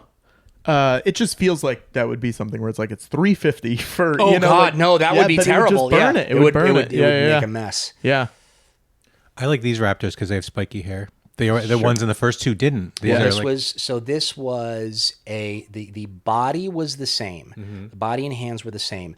The head was a resculpt by Chris Swift to show and again, an evolution starting to happen. Like they are starting to progress a little bit. So it's got a bump on the nose and it's got the little spike. And I love the way they painted this. The coloring. I loved it. Cool. These aren't your daddy's raptors. No. These are different. They look cool. Yeah, look how cool his hair is. Now, is that, I mean, you might not know the answer to this, but That's our puppet. That's That's our puppet. Yeah. They look so good. I was in the room with one because I got to visit the studio, and you think it's alive. Like it wasn't moving, and it was still like, this thing's going to open its mouth. Yeah. And that is when I was walking through, you go throughout the studio, and they were puppeteering it. And one of the guys, as I was walking by in the room, they had it like track me, and Nope. I mean, I know what it is, Yeah. but there is something almost primal, genetic when you see an animal like a predator. It was weird. Like I didn't expect that. I mean, Stan often said that actors are not acting against our characters, they are reacting to them. And there is something to that if you give an actor something to, I mean, a lot of this stuff, there's no acting required. When they fired up that T-Rex and that thing's like coming down at you, it is terrifying. You better move. Yeah. Oh, it'll kill you. That thing was dangerous. Yeah. Yeah, it is one of those things because like it's so big and it weighs so much that like either way, you could get hurt by this. Yeah, they had to have tons of safety protocols, those things moved so fast. When they did the T-Rex in the first film, I heard, again, I wasn't involved in it, but when they started firing up the motion base, they had it bolted to the concrete and it ripped out. So they had to raise the ceiling of the studio. Yeah. And then they had to like jackhammer into the concrete, make a pit, countersink the thing, and fill that with cement or something so that they could do the movement test without it tearing out of the floor. It had that much torque. Wow. Yeah, they're pretty serious pieces of machinery. I don't like what happens to Michael Jeter here. I'm just going to say it. I agree. Seems like a fun guy. And then Chris Pratt just befriends these guys like they didn't kill him. Who's awesome, by the way. He's one of my favorite actors. You worked on Tomorrow War? Tomorrow War, was yeah. great. He Yeah. was great. Yeah. He's one of those guys that when he comes on a set and, you're working long hours, you're tired, and his energy, he's just always excited to be there. The director got a coffee truck for the crew. He would always almost sense when like we're kind of burned out, and he would, he'd just come in with a really good energy. He was a really good guy. That cast is really fun in that movie because it's a lot of like comedy people. Yep. Because my friend Mitch is one of the guys, and Marilyn Rice Cub and Sam Richardson. Like it's just like a fun group, and I feel like a lot of people didn't see that movie because it was. Was it an Amazon release? It was Amazon. I saw it on Amazon. But it was also like early COVID, Very like pretty early COVID, pandemic. Yeah. Because I think they had the premiere, and then COVID happened, and then Don't they remember. were. Yeah. I didn't get to the Nope, premiere. there it This goes. raptor snaps a neck. Yeah. He's Doesn't the bite it off. smartest. Yeah. No, he's making a statement. Yes. These might be the most evil ones in the They're movie. just misunderstood. Well, that's not. That's true. They They're want their. Just want their eggs. They're his friends. They just see? want their eggs back. Who's what movie had the most evil raptors? Maybe 2. Maybe 2. Yeah, because 3 they just want their kids back. This Yeah. one. They should. And say then by that. 4 they're like dogs. See, that's great. Is they have our puppet interacting with the CGI ones, which is pretty neat too. It's also is the like greatest. they're it's sort of a ballsy move because you're like the CGI one's gonna look as good as that right puppet. in the same They shot. did it great. You and know, Joe they're Johnston. like, we're doing it. And then here's a kind of a wink and a nod to Jumanji, because you remember when Robin Williams came out of Jumanji, he was like, Oh yes, and yes, Joe yes, Johnston directed Jumanji, so I'm like, I guess he likes that. Oh yeah, This kid's good. He's great. Yeah. yeah. Yeah, we had to attack him with baby Pteranodon puppets forever. He was so cool about it. How did he get the urine? You know, he's like, you don't want to know. How did he get it? I don't know. He went under a penis? Yeah. I don't know. Because I would think it'd be a puddle, but then I would want to know that because that That'd doesn't be sound like that bad. Niagara Falls, if that thing. Right. Yeah, you would. Yeah, you're done. He's 39 now. Oh, yeah. They should bring him back Oh for my God. Jurassic 18. He's also in Sixth Sense. Get Is out. he? Oh, that's right. He's the bully, right? Yeah. Oh, he's great. Right. Yeah. The Patriot. He's in a bunch of stuff. This kid's awesome. He survived Jurassic Park without adults for how Yeah. long? Yeah. 18 days? Kind of a 8 wink. weeks. And 8 what weeks. was it? And how long did Newt survive? That Yes, little girl's been I there, know. for, you know. But then she died in the then credits. she of the died. third one. I Yeah. know. A lot of people are upset about that. Yeah. That was the first Alien movie I saw, so I was like, "Who's Newt?" That's fun. But then I saw it, I'm like, "Oh, now I'm mad. 'Cause I like Newt. I like that cat." 3's good if you can get over that I part. liked that. I Yeah. like 3, and I also like they like redid. There was a new edit of Yeah, I 3 didn't that's see like it. closer Oh, to Fincher's really? vision. It's on the Blu-ray. to see it. Charles de Lozerica put it together. I think I'm gonna say Charles Dutton because he's Charles in it. Dutton. He's in it. Charles He has done it. punches an alien. I love Yes, it. Yeah. I had heard stories that, you know, I mean, again, I saw that film and I was just maybe a huge ADI fan, seeing the Bishop puppet and Yeah. the alien work, and it was just so great. I heard great stories from Tom and Alec, and they said, you know, Fincher was a young kid, and they said he would be on the phone like screaming at the studio execs, and they'd be like, oh, and he'd hang up, be like, oh, hey guys, so what do you got? that's going on?" great. Like he was just, you know, but I mean, that's Did not enjoy working on that movie though. Apparently not. He It's really didn't good, like man. it. Yeah. That's good. Where did they shoot Resurrection? Was that? Fox Lot. Oh, it was here. Yeah, Oh, wow. It was the Fox Lot. I guess because I assumed the director is French. Yes. I assumed it was Jean-Pierre overseas. Jeunet. Did you Yeah. like working with him? It was challenging Okay. Yeah. because he didn't speak English. And so there was an interpreter there, and he had a way of making films that I think didn't fit well with a big studio kind of way of making it. I mean, you know, Delicatessen is brilliant, and City it was Lost with him and Children is Mark beautiful. Carreau. Yeah. So I think it was challenging for him to do it. And you know, Darius Khandji, the DP, Yeah. he had some. The way he shot it looked beautiful. The way they worked with the film and the negative to make the blacks black. And I remember that he wanted all the aliens. The aliens are very slimy in that because the way the light would hit it, and so they would, before a take, they would smear us with this thick methicel. And I remember being in the cage again, the prison where the aliens were, and they had the lights coming up from the grave. So I'm slowly cooking like on a grill, and when they put this methicel on you, even through the rubber, it just sucks the heat out of it. So my back is shivering, but I'm like I'm getting hot on my. It was a really awful sensation. It was weird feeling. It's a slimy movie. Oh, It was a very slimy movie. Are you the alien that killed Dan Hedaya? No, that that's was my the favorite one. puppet. Tom was the one where up until then I think the puppet Okay. shoots through his. Such a good moment. Yeah. right? He looks at Salutes, his brain. Yeah. That's a fun movie. I think that great. movie, yeah, it is great. I Good- think it's like really good script too. I read it a year before the movie came out. Yeah. because Whedon, and it's Yeah. Oh, it was a weird combination of like the director who doesn't care about dialogue like Whedon really cares about dialogue. And, Yeah. but it works. It's a fun I don't weird know. movie. When I saw it in theater, I'm like, because I agree with Right. the script. I'm like, this is going to be awesome. Yeah. Where he's Yeah. like on the ladder and he goes on Yep. to shoot. And then I watch it. I'm like, I think a lot of these movies like age really well. Well, though. maybe You they're know? ahead of their time. Like For the me, thing it was getting aged over. well. Yeah, sure. It was getting over the fact that it wasn't the script I read. Like once I was over that, like the first time I saw it, I'm like, oh, that's not what I Yeah. read. And then, but it's great. It's so enjoyable. I Yeah. don't know. I'm glad people. a lot of those movies are also we don't know how good we had it. Yeah. Oh, You know? 100%. In terms of a lot of those kind of movies where you're like, oh, but this is a movie. Yeah. You know, like this is here we go. By the way, there should be more ankylosaurs in Jurassic Park movies. They're the Yeah. best dinosaurs. They're very nice. But I mean, it's interesting. You hear about Matt Damon and Ben Affleck talk about their film and when they were shooting it for Netflix, and that Netflix said you have to have a thing where you explain the plot again because people are on their phone and they're like, "What?" Yeah. And but I mean, that movie they did was great. I don't know if you guys have seen it. Yeah, But it's like, great. I know it's not a monster film, but it is awesome. Yeah. And their whole It's artist tense and equity fun. model, I'm like, I'm going to Yeah. work for those guys. cool. Like that's awesome. I never worked with either one of them directly. But I've heard great stories about Craft service on Chasing Amy. So no way! Yeah, I was friends with Ben. That's He's a awesome. good dude. Yeah. Yeah, I didn't get paid for that. I worked with Just a Kevin heads up. Smith on you did? Red State. Dogma. Red State. Oh, that's great. Red I State. like Red Did you State. do the shooting in the head? Yep. Oh, it's the and, best moment. Yeah. That was it was a low budget shoot. I mean, it's funny because you know I've seen his Evening with Kevin Smith, which I love. Oh, he's I great. encourage every filmmaker, everybody to watch an Evening with Kevin Smith. But on set, he's personable, but he's also, it's a little more like, he's more, I don't know what's the word I'm looking for, like amenable, like more engaging when he's on stage. Like when you're on set, I'm like, oh, we're going to talk movies and stuff. Right. No, He's in no, his no, no. zone. He's in his zone, but he's Yeah. not a dick about it. He's filming his thing. And there was a scene where we got held hostage by one of the extras, where this one extra was in a scene and she was being difficult, and once you've rolled footage on it, then it's like, we're kind of stuck with it. We gotta do this. But he figured, he's like, I got it. I remember him saying, got it. I go, we can shoot this and I'll cut away from this. Great, moving on. So, but it was, it was one of those lower budget films, which is always challenging. Right. Did you see Tusk?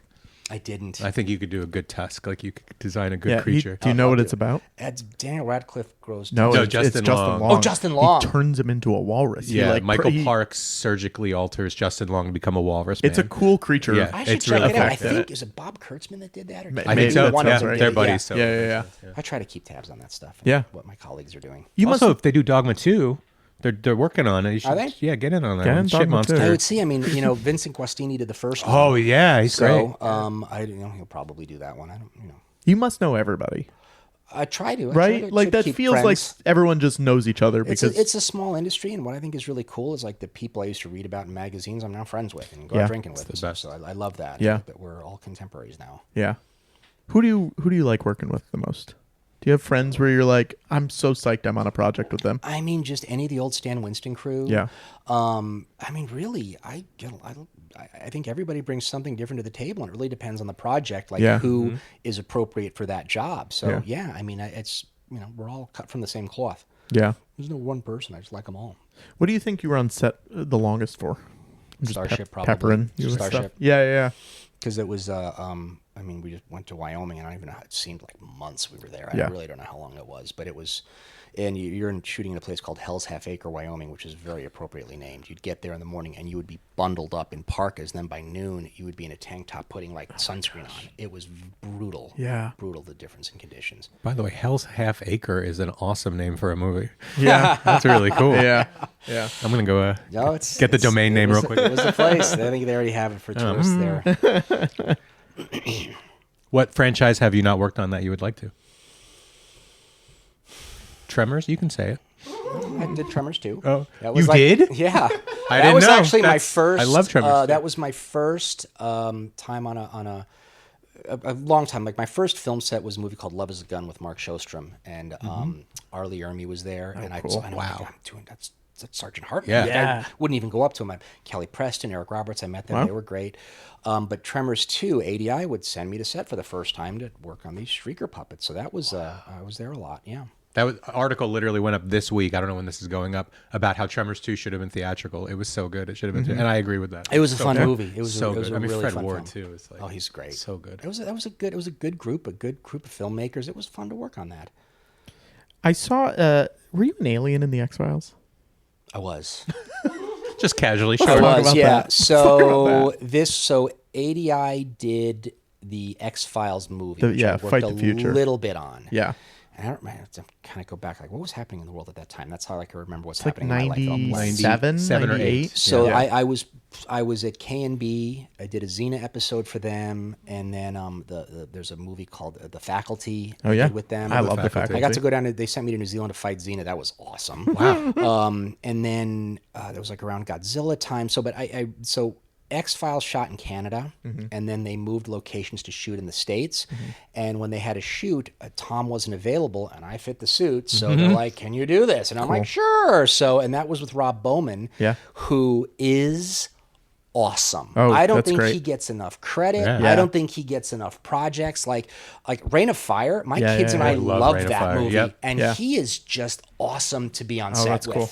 Yeah, I was really, and I'm like, why isn't he like Spielberg level? Like his Yeah. stuff Yeah. is great. Yeah. He's Well, that movie, the X-Files movie, is like so much more cinematic than the show. Yep. Yeah.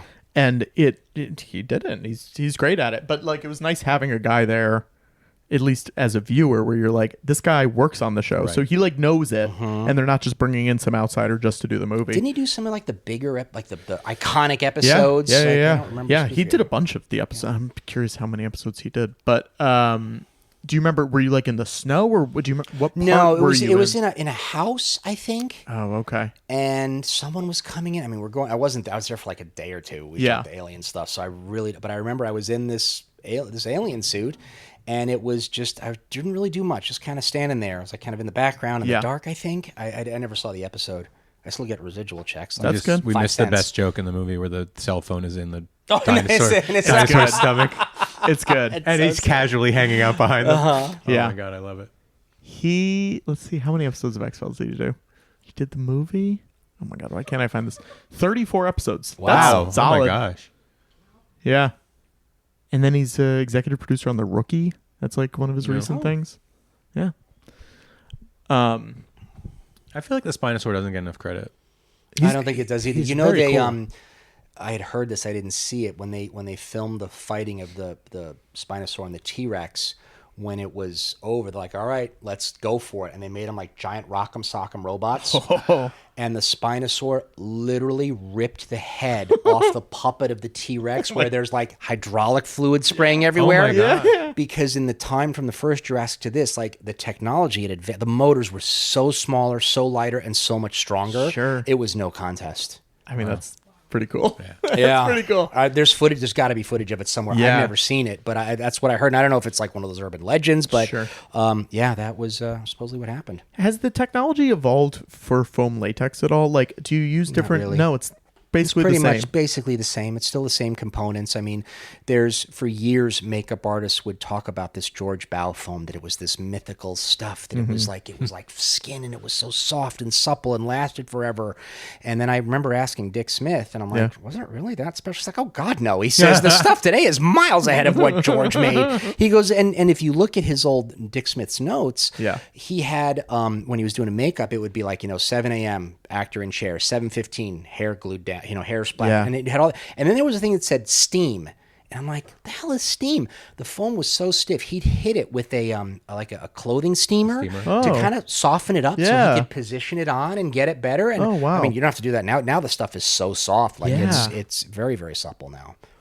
When you were doing it as a kid, when you were doing it to yourself, what kind of like glue were you using? I had Prozaid, Okay. which was a prosthetic adhesive. Again, a Dick Smith discovery that he discovered the stuff was used in the medical field. It was cheaper than $355, which is why I got it. And I got it from Alcone, which is a company back east that had makeup materials, and they were great because they treated this like dorky 15-year-old kid like I was like, okay, Mr. Viniello, we'll send you order right now, and I'm like, cool. And so, but it was really, really strong, and there was no solvent in it, so it was water based, so it didn't really mess up your skin. So that's what I used because it was the cheapest.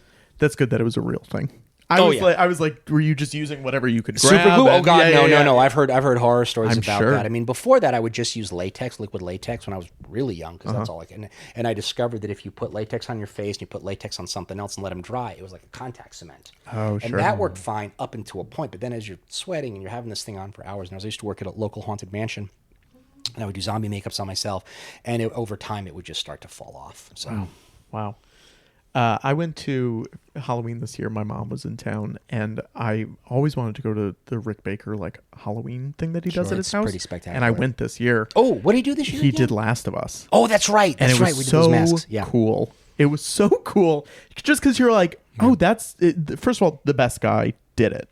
Right. You're Right, like, right. this Yeah. is as good as it's going to be. Yeah. And it looks legit, and it looks, just like, oh, we're at your And here it is. at your And stuff Rick right now. just remember to tell you, because I sometimes have to pinch myself that Rick will be like, let's go get lunch today. I'm like, Oh my yes, God. sir, Mr. Baker. Like, Yeah. And honestly, we spent a lot of time talking about our kids Sure. getting older, Yeah, know, but we yeah. always talk about monsters. But I remember I was at his house, and I'll show him some Dick Smith stuff that I have that I asked him, I said, can I see your Frankenstein room? And he's like, you've never seen it? I'm like, no. And he showed it to me, and I was 9 years old again. And I try to be a pretty cool cat when I'm with Rick, but Sure. I geeked out. Yeah. I'm embarrassed to say when I opened it and I saw that there was a skylight, a working skylight he had built. Oh, wow. Oh my God. And I'm like, you have a skylight? Yeah. And then he turned on one of the Tesla coils. It was one of those V things that the lightning goes between it, and it sounds exactly like the film. Oh, that's Zoom, so zoom. cool. And I'm like, what would happen if I put my hand in the middle of that? Yeah. And he looked at me and he goes, you would die. Just like that. Like, dumbass. But I mean, again, I was 9 when I said those things. So I think, but people like him have the ability to like pull that out of you, where you're just gosh. you're the guy who makes me feel like a kid again because changed the course of my destiny. Yeah. Like I my career, meeting my wife, and I owe all that to these artists, specifically Rick. But this is all stage 28. That's what I was going to ask. They built this, and it wasn't that far off the ground. It was maybe 10 feet, if that. So this was the same stage as the jungle set? It was all no. The jungle set. I don't remember what stage that was. Okay. This was specifically the bird cage. So this was the Phantom of the Opera it. set, and I used to go around and look at the stuff they still had standing from there, which supposedly they preserved. Wow. They have it stored somewhere. We'll see. Yeah. Who knows? I was a big Lon Chaney fan as a kid. Yeah. Be Lon Chaney. Yeah. My grandmother, who raised me, was her favorite actor, so I learned a lot about him from her. Yeah. Have you read? There's a great graphic novel about Lon Chaney. Really? No, a graphic novel? It's like a biography. I'll show it to you before you go. Please but do. It's very cool. Because I'm friends with Michael Blake, who is the authority on Lon Chaney. It's a really, I mean, I don't know if anything's wrong in it, but like Michael will. Yeah, but it's like reading a biography and you get to see it all. I would very love to cool. see that. Yeah. Was it when you're in the suit for the dinosaur here? Yeah. With all this smoke. Is your vision just gone? Oh, completely. Yeah. So there was a camera inside. Okay. That had a feed. It was like about the size of my thumbnail, and so this first shot, I was told, is not me. Okay. And that was the last thing we shot, actually, because timing it, like getting the smoke just right and getting me walking just right. So that's I think Chris Swift said that's not me. It was, hey, that's not you. We were there for I know. Hey, that's not me. That's not me. Because there's a lot of back and forth here. Yeah, that's not me. They tried to fly me, which was a comedy of errors. Yeah, that didn't. Were you on a wire? Or how yeah, yeah. They did hoist me up for. There's a scene where he lands on the roof and. So that's the CGI. Yeah. I mean, the set is so cool. The kid was safer before anyone came to save him. So yeah, right? I'm one of those guys where they're me and a bunch of the crew are under there. Oh, that's cool. I don't remember which one I am. It's great. And again, there's some CGI ones in there too. Yeah, yeah. So how is that? Where's the camera or the screen positioned for you? It's right in front on a mask I had on a shield, because they also had to give me oxygen, take out the CO2. But it had a camera feed, and I said, "Can it be like a mirror so I can see what I'm doing? Because if it's not, it's gonna fuck me up." Yeah. And again, the set wasn't that. I mean, it looks like there's miles of It this looks stuff. huge. It wasn't that. Yeah. I mean, it was big, but it wasn't like a labyrinth of cages. Yeah. But I mean, that's the power of ILM. It's just like you can make this thing look and like this was gigantic. another set too that we had in those rocks. We were underneath it, attacking the kid. Yeah. Making the puppets move. And so again, that's a combination of us, and those are all CGI, actually, those little guys.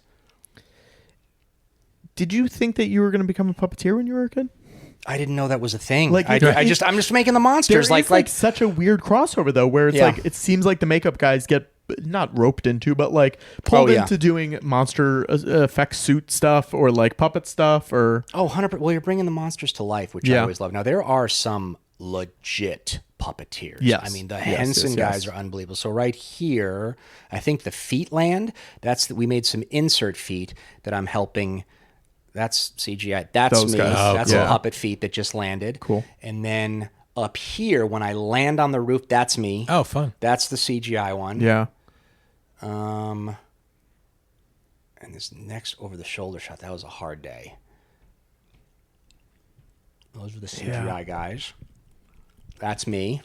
Oh wow. So I'm that on shot's a so cool. That's hard. That's CGI. Yeah. That's me. I love that his instinct is to kick Yeah. the dinosaur. It works Yeah, a little it bit. does. Yeah, he's just so frustrated. Yeah. That's CGI. Man. And then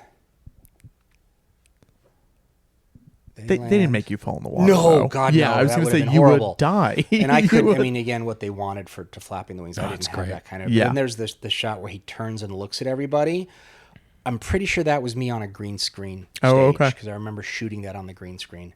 God, it's amazing how little I'm in this film. It's but funny, how though. long. Yeah. Well, it you're the seemed to centerpiece of the take. movie. Like this was the selling point of the movie is that now there are these. Yeah. Yeah.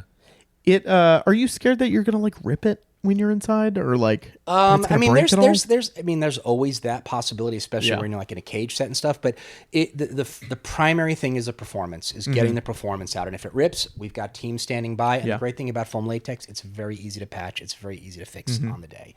But is that with glue, or how would you? They've got teams with glue and like little patching materials and some paint standing by to just do little touch ups. And now too, it's not like in the old days where if something pops open, you're like, oh, it's stuck in the film, or you got to redo the take. Now they can just digitalize, take things out. And I remember reading, foam latex is very pale when you run it with no tint. And I remember reading when the Hensons did the Teenage Mutant Ninja Turtles, they tinted the rubber green, because if it did rip, it's not like a white light that would draw attention. It would just stay green when they're doing all these fight things. I thought that's really smart. That's a good idea. Yeah, so now we tint stuff just automatically. Now it's just part of the process. Huh. Poor Billy. Shouldn't have stolen those eggs. I know. Well, this has nothing to do with the egg stealing, Patrick. No, I know, but he saved the child. But This I is think his redemption. the dinosaurs are talking to each other. Oh, they have a thing. And I'm pretty sure that's the real guy. That one. That's a great shot. Man. It's great. It's great. That was a fulfillment of a life dream and goal, like working on this film and then getting to be a dinosaur. And I'm in Stan Winston's book. It's just a unbelievable honor for this monster kid from back east that I'm now part of history and the art and craft that I love. Glastonbury, Connecticut. Danbury. That's where I was. So I was born in the Bronx, and then my mother passed away a week after I was born. So my father took me to live with his mother, and she's off the boat from Italy. She was born in 1912. She came here in 1919 and grew up in New York City, during the Depression and whatnot, and used to go to movies. And it was through her, while he was working, she would show me a lot of the black and white films and a lot of the actors, and I would ask, who's that? She goes, that's Frederick March, and he's in Dr. Jekyll and Mr. Hyde. And she knew about Lon Chaney, and she saw all those films, and Charles Lawton and Hunchback of Notre Dame. So that's where I got a real appreciation of the artists and the actors and the craft, was talking to her about that stuff. I'm also from Connecticut. So really? Right on. So I remember. I knew it was a Barry. I couldn't remember which Barry it was. Connecticut represents. Yeah. Now we're in the Apocalypse Now section of the movie. Yes. Yep. And William H. Macy, I remember when I first saw Fargo, I was like, what is this? Like, I mean, he's the main character, and are we supposed to root for him? Because he's kind of a dick. I really, that kind of filmmaking that they did really threw me for a loop. As I'm like, am I supposed to hope that he, like, what? And he's just so cool. He's really Mystery cool. Men is one of my favorite. Oh my God, he's great. He's so good at I love Mystery Men. Boogie Nights, he's great in. Oh my gosh. He's got like a crazy run of, he's so good in this. Everything. This and this. And I remember I was working on Godzilla when Boogie Nights came out, and I'm like, I don't want to watch a movie about the porn industry in the 70s. Like, it's going to be terrible. And oh my gosh, what an amazing film. Yeah. Like, they should make a Godzilla movie in the style of Boogie Nights. Where he has a huge... Well, I wasn't even going to say that, but I just mean him coming into the industry and making his way. like he's an actor and he's trying to break through. He's a big, bright, shining star. Yes. Do you remember which island they shot this on? Isla Sorna. It's restricted. As soon as I said that, I was like, I don't know, because I don't know if it's the same island that they did the first. It was Nublar. That's Isla Nublar. No, I mean in real life, guys. I mean, I don't know where the crew shot this actually, because I don't think any of our dinosaurs. I don't remember shipping anything. Yeah. Doesn't mean it didn't happen. I mean, I was busy with other stuff, but I don't remember. Like, I remember for Pearl Harbor, we shipped a bunch of stuff. The dinosaurs? Yeah, the dinosaurs. That could have been cool. That was the Michael Bay cut. But I don't remember anything going out of town. When it's getting shipped, is it going by boat? Is it going by plane? Depends what it is. Go by plane in this one. Yeah. It says Alan. Time and budget, how quickly we get stuff done, Yeah. I'm just imagining trying to... well, I guess the Tyrannosaurus was on the set. Yeah, I don't know so you how wouldn't you need would to do even that, ship. but I think you'd have to build it on site. The mechanics and stuff there. I don't think you could ship something like. I mean, maybe I'm wrong. They ship spaceships. Sure. Right? Sure. Yeah. Plane parts, submarines. Like, how do you ship those? Yeah. I don't know. Yeah. These dinosaur skins are more blending into the environment. They're evolving. See the greens and grays. Sorry, I'm just really into the movie. That guy's got a redhead, so he'll be dead soon. I reached out to. I saw the ILM documentary on Disney Plus, which is one of the best documentaries I've ever seen. I haven't seen the second one yet, and I remember Second one directed by Joe Johnston. Yes. Yeah. And I remember seeing the Jurassic Park thing and interviewing Steve Williams, Spaz Williams, and he's on Facebook. And I messaged him, and I'm like, "Are you the Spaz Williams was at ILM?" He's like, "Yep." And I'm like, "This is going to sound weird coming from a practical effects guy, but hey, thank you for your work, man. It changed everything." And he freaking called me through Facebook. I was on the phone with him for like an hour. That guy is cool. Genius. Yeah. And he told me about his documentary called Jurassic Punk. Ooh. Oh, right. Yeah. Oh, it talks about him, and like it's kind of a hard watch because he went through a lot of stuff. Sure. And just some amazing stories. He's like Good Will Hunting, where he's like this brilliant genius, but he'll knock your teeth out if you have a commentary. You know what I mean? He's not like a nerd. Yeah. So he's just a very amazing person. And again, people still talk about like, why is the CGI in Jurassic Park so good? I'm like, because of the artist. Yeah. Like it's like anything else. It's like you don't just do it with a computer. It's the person doing it, who's doing it will have it. And him and Mark DePay and his whatever small team that was, it was those guys. It's not the technology, it was the artist behind it. It's cool that so many of them love talking about it. Sure. You find that like a lot of both the practical effects guys and the like early ILM guys, whatever, love talking about it, love telling you how they did stuff, love sharing with other guys who work in the industry, and that I think is beautiful. Well, I think a lot of it too is like we remember what it was like. I mean, it was hard to get information back then, and you didn't have YouTube. It's so easy now to get stuff and see interviews, and I remember like and just when you found something, it was like, oh, you found a buried treasure. I remember the best and worst day of my life was my freshman year, first day at school. I would always go to libraries, or even if we were in another city or something, I'd always go to a bookstore and look for books on makeup and monsters. And there was a Vincent Kehoe's book at the SUNY Purchase Library, The Technique of the Professional Makeup Artist, Film and Television. I'm like thumbing through it, and in the middle, there's a little section, a little 2-page spread on American World from London. It had a picture of the sculpture, the mechanisms, and I had never seen anything like that. It wasn't even in Rick Baker's book, and I was just like, so I took it back to my room and I started reading it, and I'm like, wait, smooth on PMC 724? Like, what's a core? You put clay back in the mold? And I'm like, what? I mean, I'm 18. I'm thinking, I'm going to go to Hollywood. I'm going to be a makeup artist. And I realized I know nothing about anything. And I was just like, I remember so crestfallen and just being like, I have to start over again. I don't know anything. And I had spent my whole life up until that point, putting shit on my face and doing makeup and haunted mansions, and I'm going to make monsters. I knew nothing. Yeah. And I was like, all right, starting from square one again. It is. Oh, no. That scene, by the way, with the fin wound up being CGI because our practical fin kept blowing over. We couldn't get it to work right. I remember we did do a one cast out of the mold. And again, this film, like, he is hardcore rained on. The first film, they tried not to rain on the T-Rex. That wound up not happening, obviously. But but this is real, right? Like, they moved it. They transported him to Falls Lake, and they shot this in Falls Lake. Oh wow! That's cool. Yeah, he's gigantic. Like, he's massive. That's so cool. And you wish that he was still around. You wish that, like, Universal's doing that night thing now, and he's there. The Spinosaurus. FanFest has a full-size Spinosaur. Oh, is it ours though? Is the real one, or is it a replica? It's gotta be a replica. I think it's probably a replica. I saw a photo of him. Like, I don't remember it being. I think I saw a photo of that on Facebook, and I remember thinking, I don't remember that. Yeah. But it looked. I mean, it looked that good. Whoever did it, it looked great. Yeah. I was saying, about learning from a book. Mm-hmm. It's so wild to me, growing up in an age of everything's online. You can watch videos. You can see all this stuff. Like, seeing stuff in a book, trying to figure out how that works. Because I remember as a kid, like, we had the little, I don't know if anyone knows what I'm talking about. They were like orange books about, like, Frankenstein meets the Wolfman. And it was like Scholastic books? Maybe. It might have been Scholastic, yeah. But they were just basically, here's the story of it. And then the end would have some behind the scenes stuff. And just like trying to figure out how makeup worked just from looking at a picture is so different than like watching a 5-minute video of a guy being like, you have some great ones from the Winston School on YouTube. Oh yeah.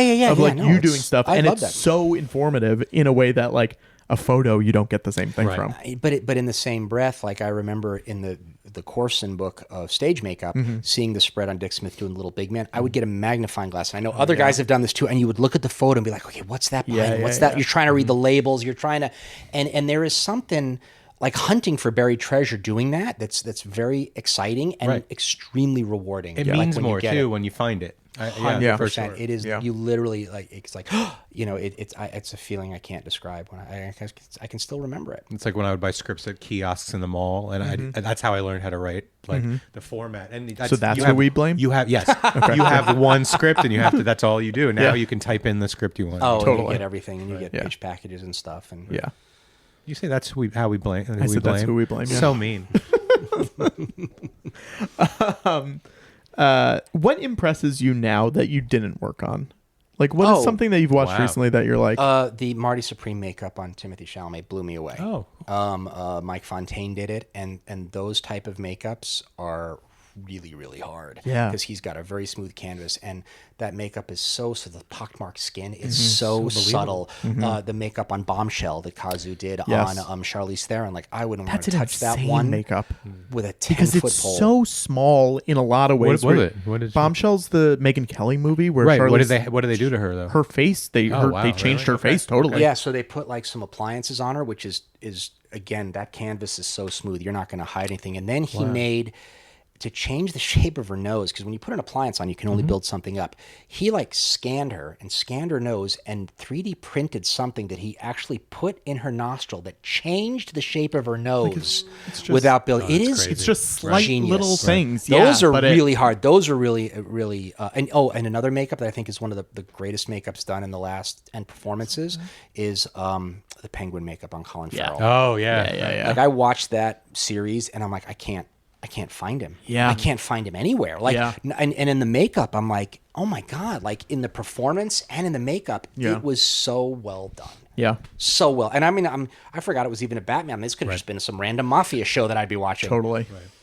Yeah. That one, you forget that it's him. You like... Oh, sure. Everywhere. It's amazing when it's like, oh, that's an A-list actor who clearly wants to do this. You know, because he signed on for the show. Yeah. You know, he wouldn't have done the show if he didn't want to do it. It's so cool. But a lot of times, I don't think they know what they're getting into, or they don't think about it. But I remember a story I heard about Rick Baker doing Eddie Murphy for the first time for Nutty Professor, which again I think really showcased him as an actor. The mother makeup was the first one they had finished, and they put Eddie in the makeup, and he looked in the mirror and he's like, "This is great, Rick, but I don't know where I'm going to go with this." And Rick sat him down, put a camera on him, hit record, and said, "Tell me about your son Sherman." That was it. Wow. And he just went, and then he just became that character. Yeah. I assume you have to have that kind of like, let me help them figure out how to do. That's what makes you good. Is you have to collaborate with the actor. Yeah. And I mean, sometimes you have different visions and stuff, and you try different things. But I mean, especially if the actor, the great, Dick Smith said, a serious actor is a blessing to a makeup artist because you do work together to find this character and find out what makes him work, and really.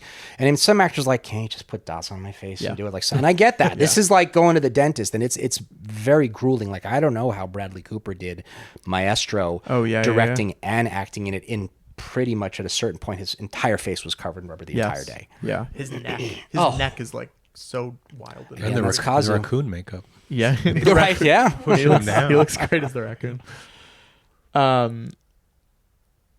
Look at him. There they are.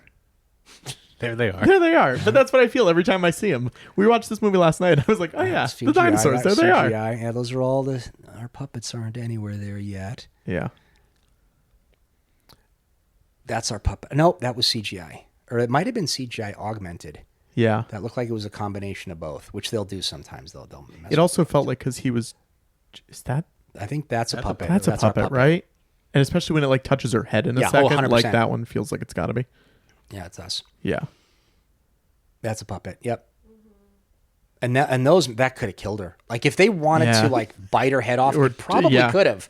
Yeah. These are very, very strong robots. How fast can they move? Really freaking fast. Yeah. Like it's... Could you dodge one? If it swung its head at you fast enough? I don't know. It hit you pretty good. Yeah. That looked like our puppet, I think. Now, would he be... Are there puppeteers around him if that was a puppet and they're just painting him out? No, not for that shot. For these puppets, what they do is they'd dig a hole and put it on, and then the cables or whatever would go under and elsewhere. I mean, we did that a lot on Tremors too, where we dig holes and like run the cable so you wouldn't see them. Painting out is always an option. It's a very economical option now, and a lot of it's RC, so it's a combination of things. I think that's a puppet, right? Yeah. That's not. Yeah. That's not. That is. Yeah, the way that they move, especially in this, it's like so realistic and it's like smooth and it's very impressive. It was cool to be on this film because I mean it was my first Jurassic Park film, but everyone else it was their like third tour of duty, so they kind of knew a lot of what they were doing. We did try to break new ground on some things, but a lot of it was like we already figured this out. Let's just build it. And I'm like, were they happy to be doing it again? I mean, I think so. I think everybody seemed pretty. I mean, you just want to work on cool stuff. Yeah, that people cool will watch. Yeah, and I mean, and while there was the old guard there was a lot of new guys there like me that were just over the moon to be working on a Jurassic Park film. Yeah.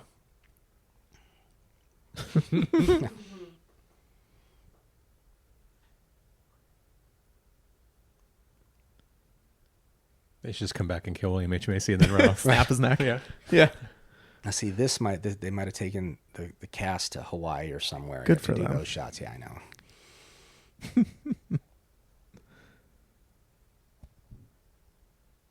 Do you like going on location? Oh, I love it. Do you think it's easier than working in a studio, or they each have their own? They each have their own. And what I love about going on location, like when we shot Imaginary in New Orleans, I'd never been to New Orleans. Yeah. And you have a local crew. Yeah.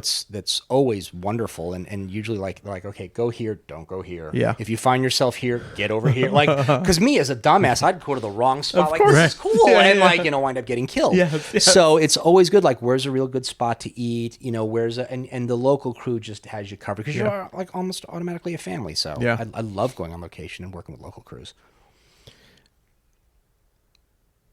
Surprised Billy hasn't come back in the other ones. Yeah. Bring him back for the kid. I mean, Jurassic. What was the last one? Rebirth. Jurassic World Rebirth. Okay. The next one, Jurassic World, still alive. Rebirth. I remember Jurassic Park 4. Yeah. I think that was bring the park Legacy did back. that. Yeah. And there was only one practical dinosaur, and it was the puppet that was dying. And the irony was not lost on the crew. Yeah. But, then like everything else, I think it's swinging back. Like on some of the other ones that were done in England, they did those practically. Yeah. So it really is about balance, in my opinion, and choosing your battles. And what's nice is to get producers and filmmakers that know how to choose their battles. Not like, we're just going to do it all in post. Or we're going to do it all in CGI. It's like, well, this one we can do practically. This one is really having a conversation with it because I love VFX. Some of my best friends are VFX artists. And they are brilliant, brilliant artists and always talking about them, about how we can help each other to make the product the best that it is. That's what I love. It's doing it like a magic trick, like going like, what like there's when I was working for Todd Masters, he had a digital department and we did some test makeups for Hemlock Grove, and Johnny Banta and Dan Rebert worked on them, and Johnny Banta's test makeup I think looks better than anything that was even done shot for the show. You look at it and you're like, what? It's so well done. Hemlock Grove was werewolves. Yeah, right. vampires. Vampire. Yeah, it was like an early Netflix. Yeah. Right. It was like one of the Gamma first, I think. Studios, Yeah, shot in Canada. that's Bill cool. Skarsgård was in it. Yeah. I like this moment when not pterodactyl, when he looks back, like he notices the camera. Like it's a cool character thing. Like Kind of breaking the fourth wall. yeah. It's like making it look like a nature documentary. But he right there. Well, he acknowledges it. Well, they cast, they had me, they filmed me. No, I'm kidding. Like, that one was me.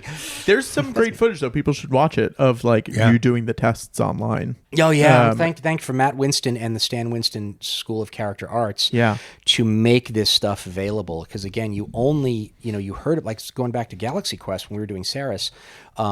They brought out under lock and key the Planet of the Apes test that Stan did, which I'd only heard about. Yeah. And again, I had been in the business a while then, but watching those, I became a little kid again, and we incorporated the same technique for Ceres, where we actually Chris had to resculpt a little bit to make the muzzle a little more of a simian countenance, because we found out that worked better than what they originally had, which is a little more flat-faced.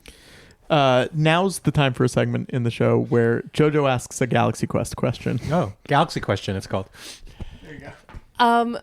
my family loves Saris. So Not a much. question. Not a question. Brian. Sorry. I don't get to talk ever.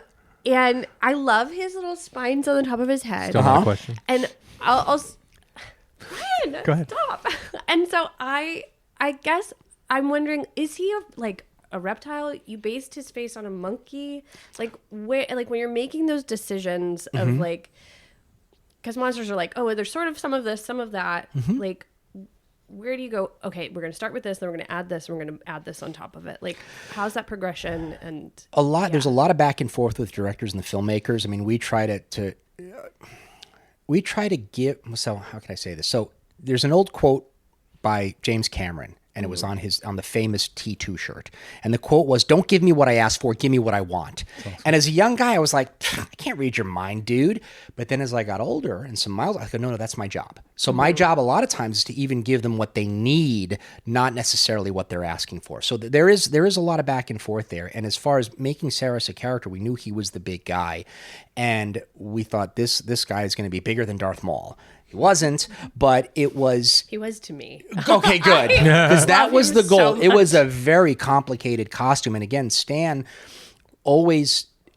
So a lot of times you'll make up a creature and then they'll go to the costume department, they'll do the wardrobe. Stan was like, we're doing all of him. Like, he's our character.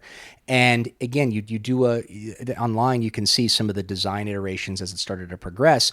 And again, one of the masks, he was a little more flat-faced. But then after we were doing some tests, we realized, no, you know what? If we can give him a little bit of a muzzle, that will help articulate the mechanism better so that he could... So the actor, who was also in Jurassic Park 2, I think he's passed away since then. It's all his performance. There's no puppeteers, doing remote control, making it move. That's him. And Stan was very big. Stan was an actor, so he's very good about giving the actors their performance. And so that's kind of how that evolved. Wow. And he also it's like he has gills. Like way it's like I feel like there's little pieces There's so much going on. I mean, when I first saw it, I'm like, this is really busy. Like, I couldn't even tell what I was looking at half the time. So there was all kinds of things moving on him that I wasn't really involved with because I was busy doing other stuff. But it was they really, again, Stan takes his characters very, very seriously, and they are characters. They're not things that you're making. He looks at them as like other actors. Even the T-Rex and the puppets, they're actors to Stan, which there's something to that. Oh, sure. So cool. Is he really wet? Is he slimy? No. Completely dry. So we would. It sort of breaks my heart. Yeah, I know. I want him to be so goofy. That's so gross. No, the aliens were slimy in Alien 4, but he was either painted with a sheen, or right before you go, sometimes you'll just put a little like KY jelly or something on just to give it a little sheen, to give it a little more, so it doesn't look quite so dry and dusty. That's what you do too, Patrick. Yes. KY. And how long? I'm sorry, you asked one question. That's it. That's all the time we have for this. To get him into all that. I wasn't there for the application, but for a makeup like that, I mean, it's pretty. And the costumes, it'd take a couple hours easily. Yeah. Wow. And he'd have to. I ran just a variety of faces because like a lot of the cowls would get reused, but then it'd be a new face every day. Right, because you have to take it. And I off had to and make them dissolve really, it really back soft because the softer it is, the more the subtleties would read. So it was, and the softer you run the rubber, the harder it is to get a good casting out of it. So I ran that face a lot. Yeah. It's so cool. It's beautiful and it's scary, and I love him. Oh, I love him. So it's grown on me. I love that film. Alexander Payne wrote this movie? He did a rewrite on it. That's crazy. Probably the family stuff, I'm guessing. Yeah. I've seen this movie multiple times, and I just you didn't know that? I never know that. Maybe he wrote the phone in the guy's belly. It's pretty good. It's pretty good. Pretty smart. Yeah. As we're wrapping this up, we're almost done with the credits. What did you learn from this movie that you've taken on in the future? Wow. I mean, it's a lot like running a military operation, and you have to trust the commanders below you that they know their job and they're going to do it well. Because I've moved up to be like middle management now and upper management. So, and you just hire the best people you can and let them do their job. Just stay out of their way. Yeah. You gotta play the orchestra, but keep everybody. You can't, because sometimes, and myself included, you'll get focused on a detail. It's like, like, let's step back for a second and look at the big picture. Yeah. So, this was a year's worth of work. There it is, Stan Winston Studio. Look at that. I miss the old guy. How did you? What was your first meeting with him? Him personally? Yeah. John Rosengrant was my direct supervisor. We worked out for months. Yeah. John Rosengrant was my direct supervisor. We worked out for months. One of the main Grogu puppeteers on Mandalorian. He's one of the big guys there. Yeah, all these guys. Some of them are still there. Some of them have gone on to do other things. Yeah, there I am. Key technicians. There you go. Yeah. So my first meeting with Stan was when I was setting up the foam room for Austin Powers 2. And there was something, I mean, Stan was larger than life to me. He was just this figure that when I got the news he had passed, I'm like, Stan can't die. He's, what? Yeah. And he had this way about him. It brought out something in me that is very not characteristic of me. He brought out almost this, I don't want to say like wise ass or cocky. And I'm like, what am I doing? Like he walked in the foam room and he's like, so welcome to the studio, blah, blah, blah. And we're chatting. I'm like, nice to meet you, Stan. And he's like, all right, now do good work. And I looked at him and I said, that's why you hired me, Stan. Because I do good work. And I'm thinking, that is so not me. Stop saying it. Why are you saying that? Stop. Oh my gosh. There was another time he was doing this stop motion puppet. And they had what's known as a silicone matrix mold, where the mold was silicone and there was a fiberglass jacket. And, they said, here's the armature you can run. I'm like, I'd known how to run stop motion stuff out of foam. And I'm like, okay, great. Put the mold in here as soon as the mechanics are ready. And the mechanics are ready, and I'm not getting the mold. I'm like, what's going on? And I see that they made a soft cast out of the silicone mold, and they were getting ready to make a hard mold. And I'm like, what are you doing? And the mold maker's like, well, I'm making you a mold so you can run the foam out of it. And I'm like, what's wrong with the silicone mold? They're like, you can't run foam out of a silicone. I'm like, yeah, you can. And you get that in my room. So I'm like, what is this? Nobody asked me. So I'm prepping stuff in there, and I'm a little pissed off. And Stan comes in and goes, so, I hear you think you can get a good cast out of this mold. Oh, no. And I go, no, you heard wrong, Stan. I don't think I can. I know I can. And I'm like, what are you saying? As those words are coming out of my mouth, I'm like, what are you you're talking to Stan Winston? And he's like, oh, all righty then. And he left it. I'm like, well, that's great, dumbass. Now you have to perform. Like, don't screw up. So fortunately, I didn't. Yeah, you didn't screw up. But yeah, he had that quality about me. That's where amazing. I just he was just brought the worst out of you. I don't know what it was. That's what he's or famous like for. The confidence out of me. Sure. Yeah, you're bold. Yeah. You're very bold. Well, you want to show off a little bit. You want to be like, I'm here for a reason. But someone saying do good work, you can push back a little. A little bit, yeah. And it's my nephew worked. He's a special effects artist now, and he does like blow up stuff and things. And he got a job at Legacy. He had worked at some little shops, makeup effects shops. And I said, just remember when you go into Legacy, you're in the majors now, but don't let it intimidate you. And I'm reminded of that. I don't know if you guys have ever seen the movie Hoosiers. Yeah. And at the end where they're like, okay, measure the thing, and you'll find these exact measurements at our gym. I said it's the same thing. Like you're gonna walk into Legacy and you're gonna be like, oh my god, it's the same as working in my little garage shop. So. This was amazing. Thank you guys. This was fun. I've watched the film since. Will you come back and do Starship Troopers with us? I would love to do Starship Troopers with you. I'll do anything. I mean, this was so much fun, guys. I'll do whatever movies you want. Oh, great. Yeah. Probably Galaxy Quest. Let's do Galaxy give Quest. JoJo a microphone. Yeah. I got to get that book and refresh my memory. Yeah. It's been a while. I will buy the book for you. That is my gift to you for doing the show. I'm buying you that book. Patrick, I don't have you guys the come book by either. Spectral Motion. Give you guys a little tour. Anytime. That's a fun shop, and it's a really great place. Yeah. It's really would cool. love that. Yeah. Thank you so much. Thank you guys. See ya. Jurassic Park 3. It was great. It was great. Sam Neill is the best part of it, other than the cool dinosaurs. Love Sam Neill. He loves his little sheep. He's got his little farm in Australia or New Zealand or wherever he is now. And I just love that the lead character in this movie don't want to come back and is never happy he's there. Yeah. Maybe when he saves the kid. I feel like he likes the kid more than the parents. I think there's something to be said that movies where the main characters don't want to be there are better movies. Right. But then there's always the moment where he has that, like, oh, I'm happy I came. Yeah. I don't think Sam Neill has that part of this. He likes the kid. He does like the kid. Yeah. In the scene when the kid saves him, there's a nice little thing there. That kid is good in the movie. Bring him back.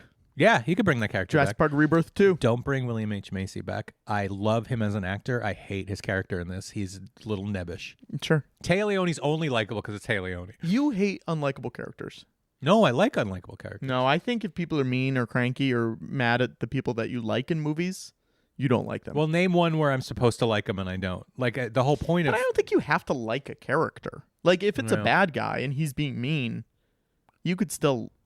But you like him because he gets his comeuppance. I guess so. Although, like Christoph Waltz in Inglourious Bastards is the ultimate bad guy. Yeah. And even before his comeuppance, I enjoyed watching him. You think he's the number one bad guy? In the world? Yeah. You said he's the ultimate bad guy. Well, he's a Nazi.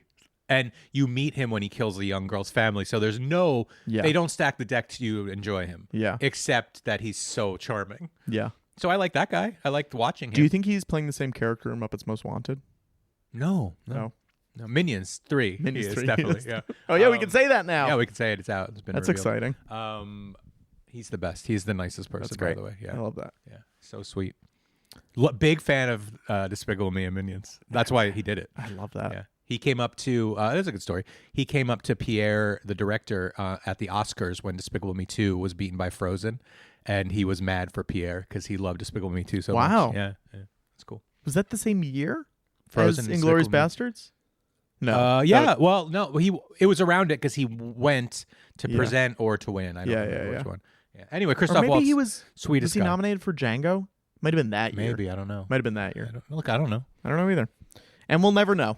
He's gonna be nominated next year for Minions and Monsters. For maybe an Annie. Best supporting actor. Maybe an Annie Oscar? for best supporting. Go an for Oscar. Go for the Oscar. See, I think this. We could do a whole separate podcast about this. I think some voice actors should be nominated. Yeah. I think Robin Williams should have been Yeah. for Aladdin, for instance. So- but like Tom Hanks, every Yeah. time, Yeah. every time, except maybe this year. I heard it's not so good Oh. because it's coming out against Minions and Monsters. So I'm gonna stack the deck against it. I think Pierre same should. time. It's coming out a couple weeks before. Theirs is coming out before. Sure. Yeah, I know. That's a bummer. It's a real bummer. It came out, but the last one came out right before Pets 2. That's a bummer too. Yeah, yeah. Maybe it's something against you personally. Well, I think they're just gunning for me. Yeah. Yeah. Why don't they just recruit me to write Toy Story 6 and everybody's happy What would you write for Toy Story 6? that they all die so I can write more Minions and Pets and they leave me alone? Very short movie. Oh, I love the Toy Story movies, and I would probably kill off Buzz immediately. Yeah. And then it's like a murder mystery. Oh, sure. But then there's a bunch of other Buzzes. Yeah, So you can have to bring kill him right all back. of them, No, or you just bring them right Oh, back. you bring At the them end, they're like, why don't we just pretend this Buzz is the one that we were friends with You the whole time? You Babu Frick. His You got a memories new into- friend in me. Yeah, yeah, Right? yeah. That's perfect. Yeah. Anyway, the new one looks good, but Minions is better, probably. Did you see that movie Lightyear? Yeah, I loved it. Did you know that movie is the movie that Andy saw that made him want to get the toy Buzz Lightyear, and that this is the real guy that Buzz Lightyear is based on? Yeah, I do know that because the Cryon said that. That's crazy, Brian. I think Andy wouldn't have liked that movie so much. You know what I mean? Like, Yeah. that was a very somber movie for a Buzz Lightyear movie. Like, the best part of the Buzz Lightyear movie was Cat. Was so cool. Socks. And Socks makes an appearance in Hoppers. Hoppers. He's Yeah. one of the inventions on the wall at the end. Hopper's good. Hopper's great. We should ask a kid what they think about Hoppers. What do you think about Hoppers? It good. That's good. Thanks, you heard kid. it here first. It good. But seriously, don't see Toy Story 5. Yeah. I heard honestly they all die horribly at the end, and there's no like happy warm ending. I would love that if that's So just see Minions and Monsters is my point. I've seen Wall Street. Sean Young's in Wall Street. Yeah, that's great. You're back to that. Do you know when the first Minions came out? I tweeted that because Ant-Man was out against it, that I heard Ant-Man has no dialogue. It's just a bunch of high-pitched, shrill noise that will hurt your ears if you go see it. So don't see it. See Minions instead. And one of the execs at Marvel messaged me and said, "Did you really hear that? It must have been a bad screening. That's not that. What are you talking about? Do you think the dialogue is that bad?" Like, no. they thought I was making fun of it. And I was Yeah. like, no, the joke is that I'm saying something that's clearly not true so Yeah. people see my movie. Yeah. And they went, oh, okay. Like, yeah. And then they unfollowed you. No, No? still All friends, right. still friends. Yeah, I thought that was funny that they didn't get the joke. Crazy that But anyway, I heard Robert Toy Story Downey Jr. messaged you Toy that. Story 5 is all high-pitched, shrill noises, so don't go see it. I have a Robert Downey Jr. story. Okay. I was at a Saturday Night Live after party. Ben Stiller, with musical guest. I don't remember who. Like they, late Oh, 90s, like 98. It was yes, Yeah. and it was 98, and it was Alanis Morissette. I want to say was the musical guest. And the Yankees had just won their third World Series, so all the celebrities went to the after party because they were on the show. They're too. in the monologue, right? Yeah, they appear behind Ben Stiller. Yeah. October 24th, 1998. One of the best nights of my life, and I could tell you stories from that night that could fill like 8 podcasts. I had so many fun interactions. But as we were waiting to go, I was sitting by myself at 3 a.m. a little tooted, just a little drunk, but ready to go home. I was tired, and Robert Downey Jr. walks by because he was in black and white with Ben Stiller. Sure. And as he passes, I literally pulled on his suit jacket And he looked down, not mad at all. Yeah. And I went, you were so good in Two Girls and a Guy. Yeah. Because it had just come out on VHS. And he stopped. He was on his way out and he stopped. And he said, what's your name? And I said, Brian. And he shook my hand and then didn't let go of my hand. Oh, wow. Just kept holding it gently and went, how did you see it? And then with the other free hand, he made a loopy finger thing. Did you see it on VHS? As if that's the VHS. And I went, that's it exactly. He goes, thank you so much. Nobody comes up to me about Two Girls and a Guy. I really like that movie. He's like, what do you do? And I'm like, I'm a writer. He's like, oh my God, what kind of... And his person was trying to push him out. He talked to me for 15 minutes. Wow. The nicest guy. It was That's one great. of the nicest talk. And then he hugged me goodnight. And Wow. I said it was a real honor talking. It was an honor to talk to me. And he left. And so that was my Robert Downey Jr. experience. That's great because that's also in a period where there was a lot going on in that guy's life. Yes, he was completely with it. That's amazing. Yeah, at the end of a 3 a.m. party, he was completely with it. Wow. I have a much better story with somebody kind of famous from that night that could have changed my life if I followed up on it. Yeah. And I'll save that for when do you want to do that? As a Patreon? Patreon. Yeah. Go to Patreon. It'll be on Patreon today. Okay, great. Either way, watch Jurassic Park 3 and then watch it with our commentary. I think it's a really good one. Yep. Speaking of which, go check out our Patreon, patreon.com/commentary. There's a bunch of different tiers. You get different things. It's very fun. Go check it out. You can also leave a review on Apple or Spotify or YouTube or wherever you listen to these. Do good review. Leave comments. It's fun to leave comments on things. We like that. Right. And Brian, do you want to talk about what the cold open was for the Ben Stiller show?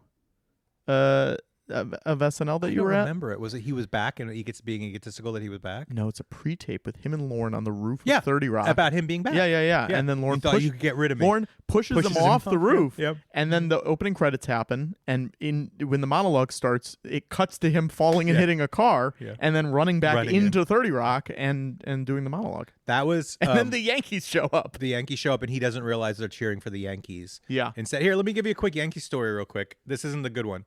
That we're going to save at Patreon. I didn't know the Yankees. I still don't know. If they were in this room, I wouldn't know them. Yeah. And I went to the bar and they were all hanging there because all the celebrities wouldn't leave them alone. Mm-hmm. And I was trying to get a drink and they went, yeah, we're not even getting a drink and we're the Yankees. And I went, oh, you just won again. And they go, yeah. And I go, why is it a big deal again? And they go, it's 3 times. And I go, that's amazing. And they go, you're the only person here that doesn't know this. And I go, yeah. I got to go, do you want to hang out with us for a while? And I go, no, I got to go, Yankees. Then I went back and hung out with my girlfriend and Brian Quinn of Impractical Jokers. Wow. Yeah. You had a Celebrity Jeopardy that episode. Yeah, we did. Sean Connery, Adam Sandler, Tom Cruise. It was great. It was a great episode. Ben Stiller acting amazed every time he buzzes as Tom Cruise was really good. Foods that end in hamburger. Anyway, Jurassic Park 3. Go check it out. Do you think he would design a blurpo for us? Like draw one for us? Wow. Because I'm writing a movie called Cameron Crowe meets Blurpo. It's like E.T. Yeah, sure. Project Hail Mary. Like, Sure. Yeah. Like about Cameron Crowe. Crowe's like the Rocky. Yeah. And Blurpo is a very famous actor, and he finds Cameron Crowe hiding in his shed. That's cool. What color's Blurpo? What color's Blurpo? It's up to... I don't like to assign a color because I want the viewer to put their own... Yeah, I guess that's what a casting director's imagination for. on Blurpo. Yeah. Yeah. But he's blue. Thanks for listening to Hey That's Me, a commentary podcast. This has been a That Was Just So Funny production. Your hosts have been Brian Lynch and Patrick Hotner. Music was by Alex Peabody, and our art was by Abigail Noy. You can find out more about the show by going to heythat'smepod.com and checking out our Patreon at patreon.com/commentary. If you've enjoyed the show, please leave us a review on Apple Podcasts.